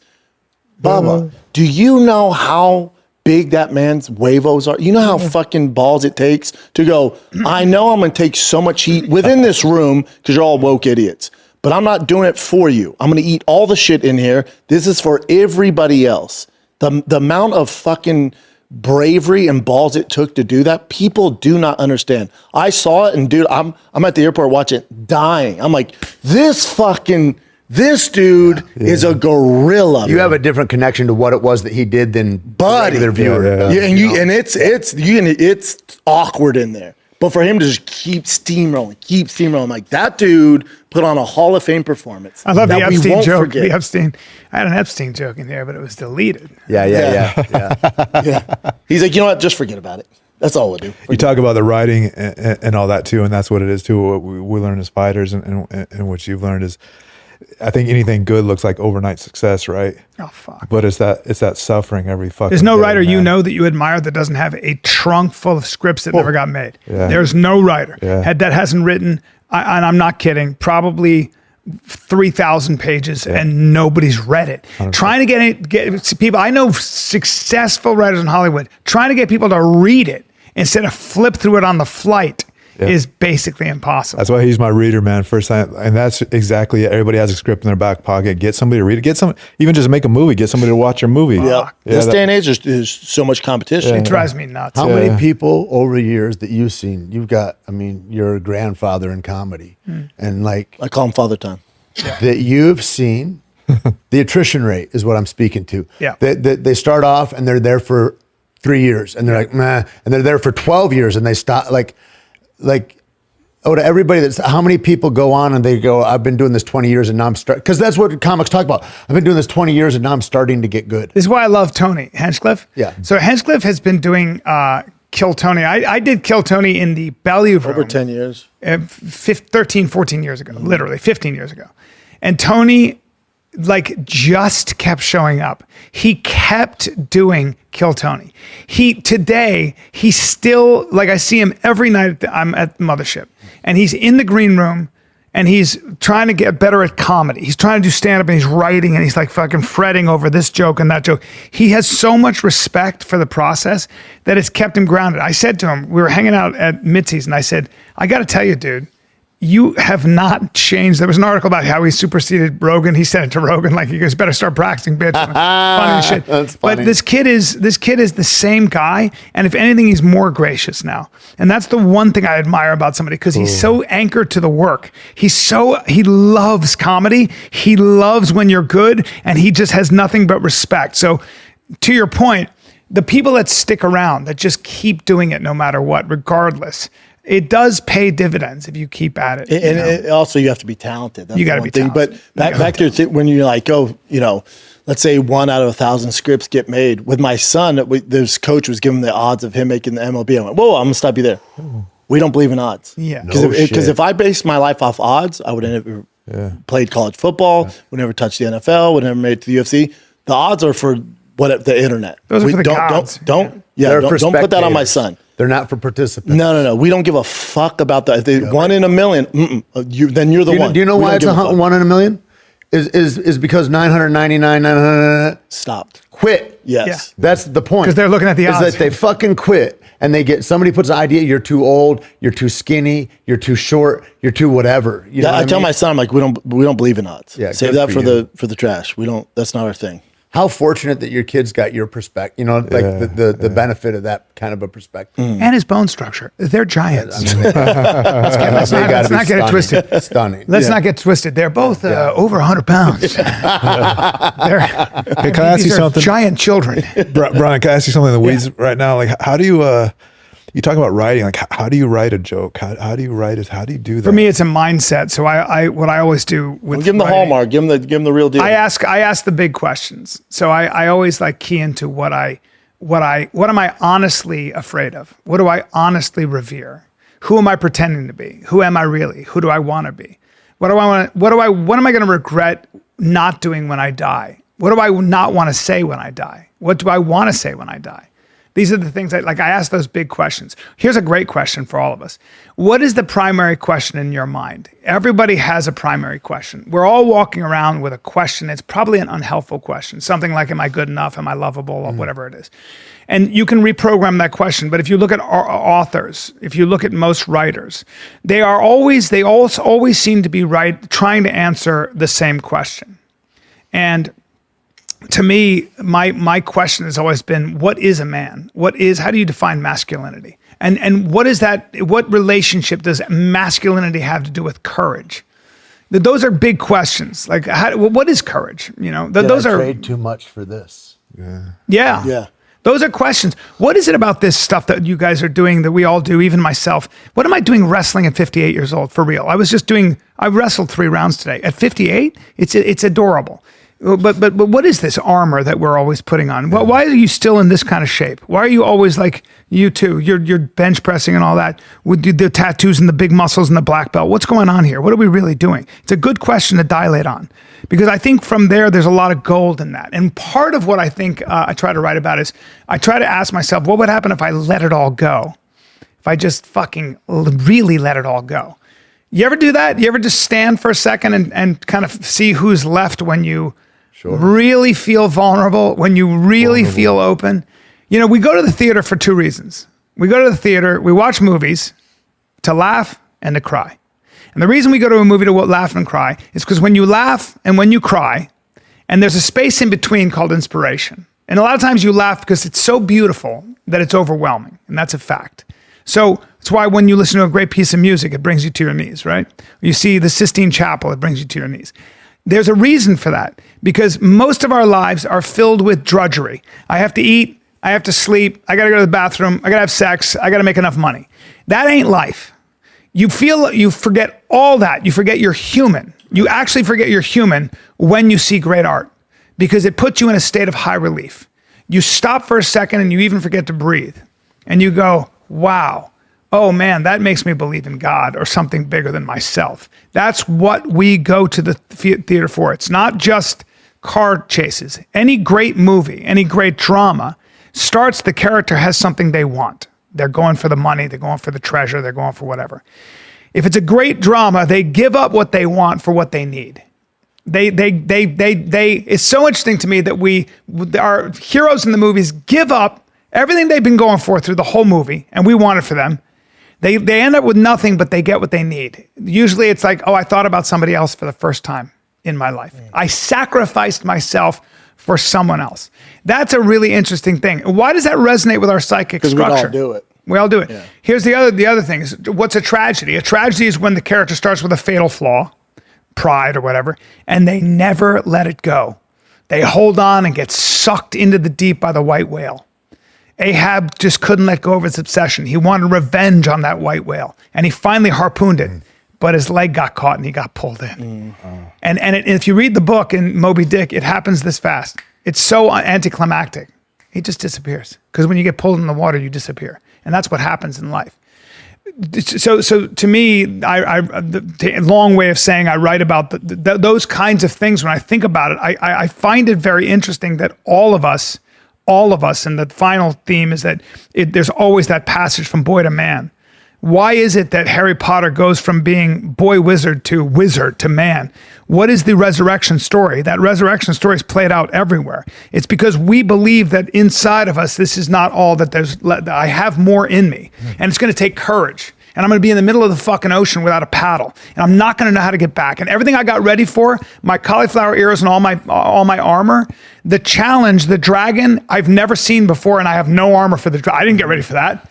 That all my technique doesn't work against that fucking dragon. I got to figure it out. That's another story. I also think, Keith, when you're like, how do you write jokes? When I first started comedy, that's the first question I'd ask all the guys I looked up to. Like, I'd ask Bill Burr, I'd ask D'Elia, I'd ask Theo, I'd ask Brian, I'd ask Rogan, and everyone had a different answer. And then it comes down to, you got to figure it out. Like, you got to make your own that works for you. But it starts with emotion. It starts with what bothers you. But then, like Rogan, he literally sits down at a keyboard every night and does his thing, goes over and over it, and he keeps working and goes over and over it. And then Bill Burr, he physically has to write Well, it. Joe's always written from And then Theo's just off the top. Yeah. Well, that's what I was going to say. Theo, you can't ask Theo how to write a joke. He can never tell you. He's a comedy genius. So he's one of those guys that's just funny. I would talk to Theo, and I'd be like, all right, not following him, right? Like, I'm not going to, that's not me. I don't have that skill set. Yep. So, all right, Theo's out. He's like an alien. So then when it comes to work ethic, I'm more like Rogan. So I'll try and type it out. But then that didn't work for me, because then I found myself talking not how I talk, because when you write it down, it's not really how you talk. Yes. So it like took forever to figure out. Forever. That's hard if you talk off the top. I wrote a eulogy for a friend, right? I had to go, like, what an honor. And then I write all this out. And then the morning that I'm going to go, you're speaking out loud, you're like, this isn't how I talk. I go, this is bullshit. I'm going to be talking to these people. I'm not reading them. And then it's just, you go and you orate, right? And that becomes the thing. And there's something in between there where, how do you put that oration onto paper so you can recreate it night after night? So my method was bullet points, and then fill in, be yourself between the points. And then we started with stories with you, remember? Yeah, started with stories. But it'd be bullet points. I just need one word to remind me. I saw you guys in Dallas. Yeah. And you're like, go out, Brendan. Tell a story. Go tell them a story. And we would add little things in there. We'd dilate on certain things. What did the surgeon look like when he shot your, let's stop at each sort of turning point of the story and play with that idea. Instead of telling the story to get to the end, flesh the fucking because you have it. What I love about stand-up, like Ellen used to do this really well. You have a story, so you're going to get to a point. I'm going to tell you a story. There's going to be a beginning, middle, and end. There's no reason why you can't tributary. You can't go off on a tangent. The great jazz, in jazz they call it swinging. So in jazz you have a song, right? You have there's a beginning, middle, and end song. With the great jazz musicians, whether it was Thelonious Monk or it was Charlie Parker or it was Wynton Marsalis, they would swing, and swinging is when they'd improvise. So they'd go. You can hear this great recording of Charlie Parker. He's playing a song, and some sailors walked in. And when the sailors walked in, he starts playing an old sailor tune within the fucking song. He did seamlessly, and it's this old like sailor tune. And he starts to play, and then he comes back to the song, and the whole fucking crowd goes, "Motherfucker, this dude!" And it's just like improvising. It'd be like a comic where I see the sailors, and I'm like, "Nice bell bottoms. They come with clogs or whatever fuck." And then I'm back. Now, what I was saying, and you tie it in. You weave it in. Yeah. Are you guys good at stopping and smelling the roses, like in your UFC career? Like, people asking about it, I'm like, I was bad at it because I was like a racehorse. So it was like the next race, We were really similar, man. I was like that, and I have to get out to train every fucking day. I turned down so many. Dana, come to dinner when you're in Vegas. Come to dinner. No, I got to get back and train. Correct. Sorry, man. So stupid. Yeah. Yeah. I was a racehorse, and I never like embraced it. And then even with comedy, right? I don't do stand up anymore because my kiddos. I guess I couldn't do the craft. You know, it's due. Yeah. I was 1 foot in, 1 foot out. Then I had kids. I couldn't travel all the time, so it's like you can't be 1 foot, 1 foot out. Brian knows how hard it is. So it's like I can't do it, so I'm not going to do myself a disservice to it. But I think back, like even when Brian's talking about that stuff and like going through that process and I'm hanging out with all these great comics, like what a fucking blessing. And I look back at it now, I'm like, that was such a cool fucking time in my life. And at the time, I had no clue. I had no clue that was the golden age of the Comedy Store. And I'm getting up and I'm following Joey Diaz and all these monsters. I was just like, this is comedy. This is what you do. Now I'm out of it. Looking back, I'm like, what a fucking time, dude. Cool, That's man. so cool. Yep. Like one of the best times of my life, man. Yeah. Cool. Yeah, those Tuesday shows, the Comedy Store, the best nights. comics on the planet. The best. You walk into the green room and it'd be like, hi, Joe Rogan. Hi, Bill Burr. Remember? Yeah. I mean, hi, Sebastian remember the Hi, Theo Vaughn. hiatus? Huh? Where Joe's gone, Yeah. For right? 7 years. And then that Tuesday night he came back. Dude, That was it an epic nuts. moment. Nuts. Crazy nuts, times. Nuts. But I'll have guys that come up to me that we trained with at Jackson or something, and like, "Oh, remember, man?" I'm like, "Dude, I'm not even trying to be disrespectful. I have no clue." Right. Like, if you talk about like what camp was it, they'll tell me. I'm like, "Nah, I was Kids like, do that so for you like too, this." though. Don't they? Like kids erase your memory. Kids sometimes. are my with my kiddos. It's the only time I'm present. It's the only time where I can recall how he played in this game. I Yeah. can recall what we did on vacation. If it's about me or anybody else, I don't really. Yeah. But the kids make me present, which is weird. And you retain all those memories from all those moments. All of it. Don't That's forget dope. any of it. That's dope, B. Yep. It's the only thing in my life I do not forget. I was in the green room. Yesterday was that last night? Saturday night. Yeah, night before. What a fucking pleasure, man. What an At honor. At the mothership? Yeah, just to see Who was up? Who was Ari, Tony was there, and just to see Joe DeRosa. and just to Joe's see great. like the camaraderie. It's like just like fighters Matty Edgar went in the up. fight room. It's like right? that's what it reminded me of. And the camaraderie, and I think they're that's- speaking to each other in a certain language. Yes, you know, that only they understand. It's Yeah, like yeah. this tight knit fraternity. Oof. I think that's what drew me to comedy so much. Is like, oh, I have a team, A brotherhood. Like I have a brotherhood. Yeah, that was and the best especially thing in fighting. especially at the Comedy Store. It was the best thing. Between like 17 and 2020. It was that, and I realized as I get older, that's what I was drawn to. Yeah. Comedy was Well, that's great. Joe I was drawn retrained to that. everybody. Yeah, that's Rogan. Joe retrained everybody. And people don't, I don't know if people talk about that or not, I guess, but like before that, people were catty. People would tear each other down. You know, Ari's got to punch Bobby Lee in the face. Like there's all this that's going on. There's a lot of like, fuck you, because that could be my spot, so I can't get you ahead of me. And like there's a lot of that kind of stuff. And it went back. That's how you know how important Rogan is, because it went back to that. When Rogan left, Really? the king was gone. The king was gone. Wow. So then it went back. You remember? I mean, it went when Rogan left and moved to Austin. Then it went back, reverted back to that, and everyone was catty and fighting because you don't have a king who goes, hold up, this is how we act. This is how we treat each other. when everybody does We better, support each everybody other. does better. And if you don't like it, get the fuck out. And notice Rogan was like, cool. And then he has the same culture here now. They all support each other. Nobody's negative. You need that king. So when the king left, you left the asylum to the fucking inmates. Wild. And there's nobody else that cares about the community enough, even if they're big like that. They care about themselves, and so they're not leading. There's in only that one. way. There's only one Rogan. He had the respect where Wild. he walks in, people are like, okay, I have to act a certain way. When he left, that was gone. There's no one as powerful because I didn't know that what part. Joe says goes. You know what I'm saying? Because he's done it. You know, you ever hear the expression in Hollywood, but you could apply it the expression in Washington, D.C., you can apply it to Hollywood. If you want a friend, if you're in D.C., you want a friend in Washington, D.C., buy a dog. Yeah, feed a dog. And it's the same idea in Hollywood, you know, It's cutthroat. or anywhere else. It's cut- I hate anything, the it's fucking cutthroat.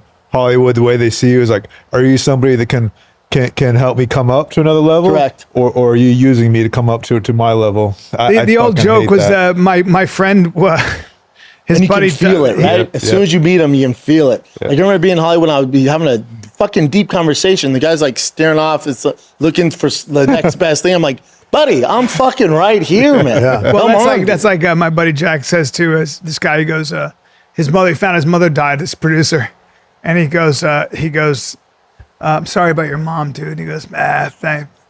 Bro, hold on, I gotta talk to this fucking guy. Jesus Christ. It's like, what the fuck? Cutthroat, dude. You know, that old joke in Hollywood too, with two producers are talking and one of the producers goes, you're lying to me.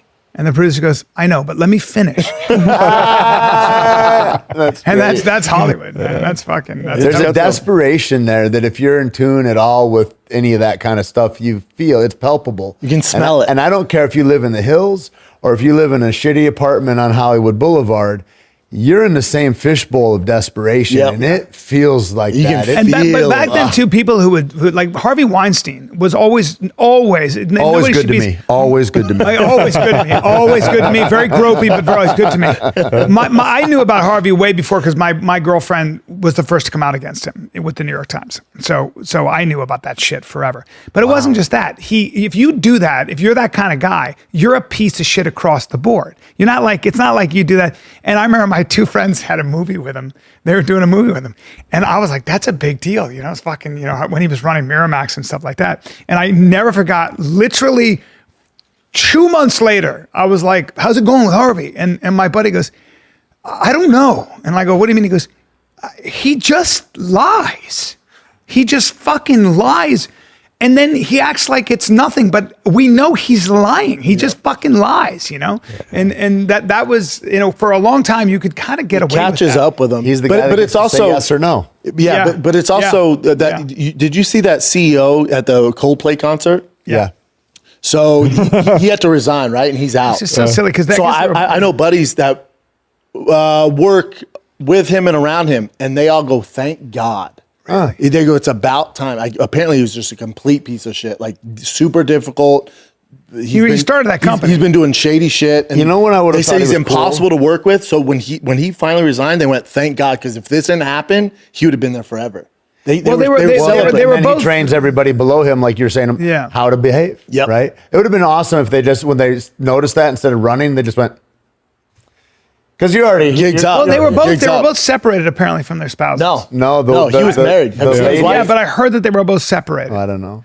But either way, it's like, hey, bro, you guys are like all huggy. Look it up, Chin. It can't be that secretive. No, they wouldn't. If they were separated, it wouldn't be a big deal. I think they were. He was just like, right, he's worth 10 million. He's like, oh, there's 5 million. Yeah. They weren't separated because look at how they reacted. They're not separate. Who told you that? God, I forgot. I know for you a fact even here. I think they are. I think they're both. I They're both separated. spoke up a little more. He didn't want it to be. You know, you still don't want it because the problem is she was head of his HR department. Yeah, so that's a bad look. Look it up, Jen. To be careful. I'm almost positive they're not separated. Pretty sure. The thing His about wife was a dime, Harvey too. Weinstein is that he's like gross, but I'm gonna say it's the system that trains him to be gross. It's the same. Everybody goes, "Oh, he's in jail now. Now that's not a problem." Bitch, that's the same problem that's going on all the time, no matter what. Because the system dictates, like, hey, I got to the riches, I got to the place where I can say yes or no. And he was probably as surprised as anybody the first time he pulled his dick out and somebody fucking good looking jerked him off. Right? And then he's like, oh, this is part of the job. Right? And then that just goes. He kept getting away with it. That's what I mean about that desperation in Hollywood. It's the play. It's like Chappelle said something about it. And he goes, oh, they call all these people Martin Lawrence. They call these people crazy, this and that. And he says, I'd like you to consider that maybe the town's a little sick. Yeah. And there's that aspect of it culture that nobody talks about, you know? Yeah, I mean, look, it's so true. It was, you can watch Entourage, and then you'll get a sense of how you were able to behave back then. Yeah. And if you weren't on the end, you basically had to play ball. You say that show, it makes me think of all the other people that aren't canceled. I'm like, they didn't find out about that guy yet? Correct. Yeah. Fuck me. Yeah, but she did a statement saying they're divorced. No, that she's filing for divorce now. Now. Like they were together. Yeah, they said she had his last name on her Facebook, and then 5 minutes later, that last name is off of her Facebook. And now and then she put out a statement saying she's going to file for a divorce. Yeah. But I think that they were both already kind of like in a situation where they were separated. Who told you that? Tell me that's not right, B. I saw Charlie Kirk make a post. He's pretty careful with what he says. And he said it was more like, what do you guys think of this? Because they were respectively separated. Problem is that she's the head of the HR and he's the creator of the company. So what happens is because she's HR, So HR takes all these like fucking, I feel sexually harassed and all that stuff. Here it is. No, there's no indication that Andy was separated from his wife all before right. attending Coldplay. My bad. And that comes from You gotta stay AI. off TikTok. So You gotta stay off TikTok because I know people that work for the company. Okay. Yeah. You gotta stay off TikTok. Wow. Happy family photos. All right. Well, there you go. And then scroll down. That's his wife. She's a dime piece. Yeah. It looks similar. The too, other one, the kinda. one on the left. I mean, is that his wife? I don't know. Either way, I don't know what man, this it's video is. tough. It's a tough one. I wish they showed him when they were happy instead of wrestling. Well, Get away from me. Somebody made a joke. He should have been like, you're fucking choking, man. He's doing you know what I mean? You know? I saved her life. Yeah. I love that she's the head of HR. That's the best part. Yeah, she resigned right away and he got fired shortly after. But he still has all his fire. stocks. He owns the company, so he retired. He resigned. She got fired. Yeah. Yeah, that's what I said. Yeah.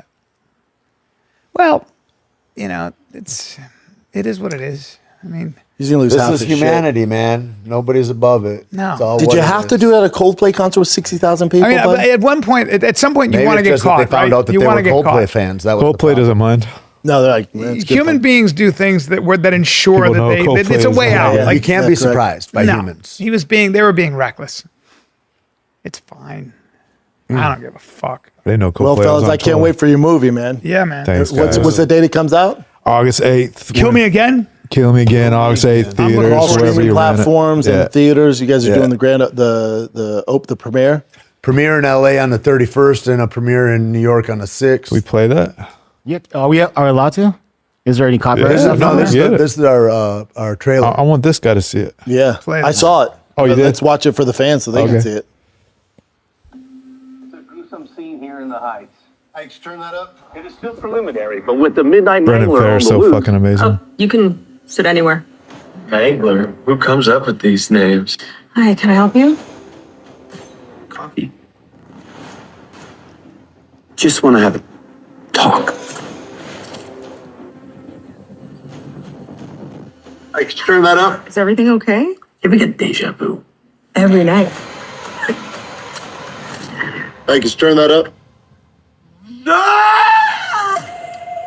I'm caught in like the sun. I'm like, it's a record scratch that just keeps like, it just keeps repeating. You can grab a seat anywhere. Ike's, turn that up. You can just sit anywhere. Just sit anywhere. Sit anywhere. You put a shark in a tank full of guppies, what do you think is gonna happen?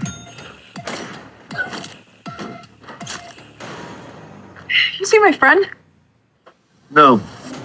Just came to say hi and to get to know you a little bit. Why? I'm gonna kill you. Oh, shoot. Food's here. Midnight Mangler. It's a hell of a moniker. You didn't flush. What do you think, man? Good? Catchy? What do you think he looks like? Well, 3 more beers. Keep that cold. I'll be right back. You really disappoint me. You're gonna let them break you. I can't keep doing the same thing over and over again. Why are you here? I don't Michelle know. Watterson. Yes. Oh, cool. Oh, I love Michelle. He's great. I'm God here. So he's here to work something out. Yeah, Are yeah. you playing the wise man there, the Yoda? Kind of the opposite of that. You'll see. You're a little bit more. But the thing is, there's a huge twist at the end that you can't give away. Love And, it. I can't wait. It's the kind of movie you got to see twice because there's Easter eggs all Love throughout it. this motherfucker. I'm very I'm excited, intrigued. man. Yeah. Proud of you boys, man. Thanks, guys. Keep killing it. Yeah. We'll be Who's watching. that actor? Brendan Fair's fucking amazing, world class man, and Where'd you find him? Albuquerque. I worked on night shift. He did a Well, the series. first pilot we put together Yeah, too yeah. is he The started short. that, He started the the little short. It's good. I did this. He was a lead in the night shift. Some hospital Can you drama. send me your short?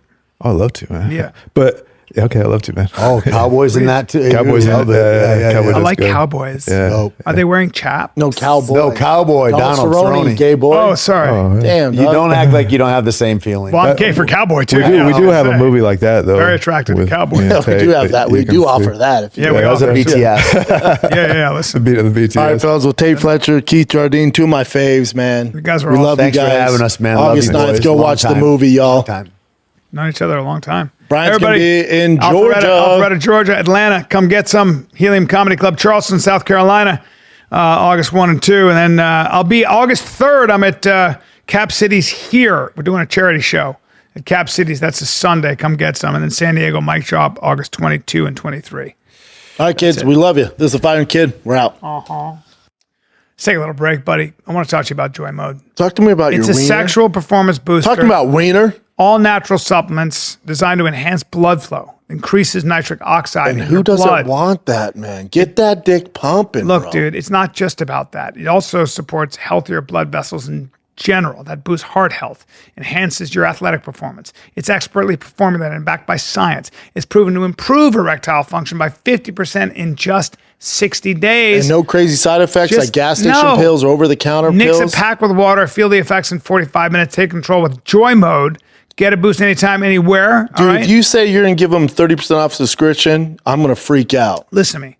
First of all, it's 4 proven ingredients, all right? Unlike prescription options that involve doctor visits, managing refills, Joy Mode provides a straightforward, effective solution, okay? And I am going to take 30% off. You can start a subscription, save up to 30%, keep your performance at its best without any interruptions, all right? If you are looking to take your game to the next level, try Joy Mode. Visit tryjoymode.com. Use code FIGHTER at checkout for 20% off single purchases, 30% off subscription orders. That's tryjoymode, tryjoymode.com. Use code FIGHTER for 20% off single purchases, 30% off subscription orders. What's up, guys? I'm giving away the Ultimate Ram TRX with over $50,000 in upgrade. This is one of one. You won't find another TRX on the road, or a truck for that matter, like this truck that I've built. It has over $50,000 in upgrades, and this truck could easily be yours. All you gotta do is go to drivefastallgas.com, pick up some merch, you're automatically entered to win. It's that easy. Good luck.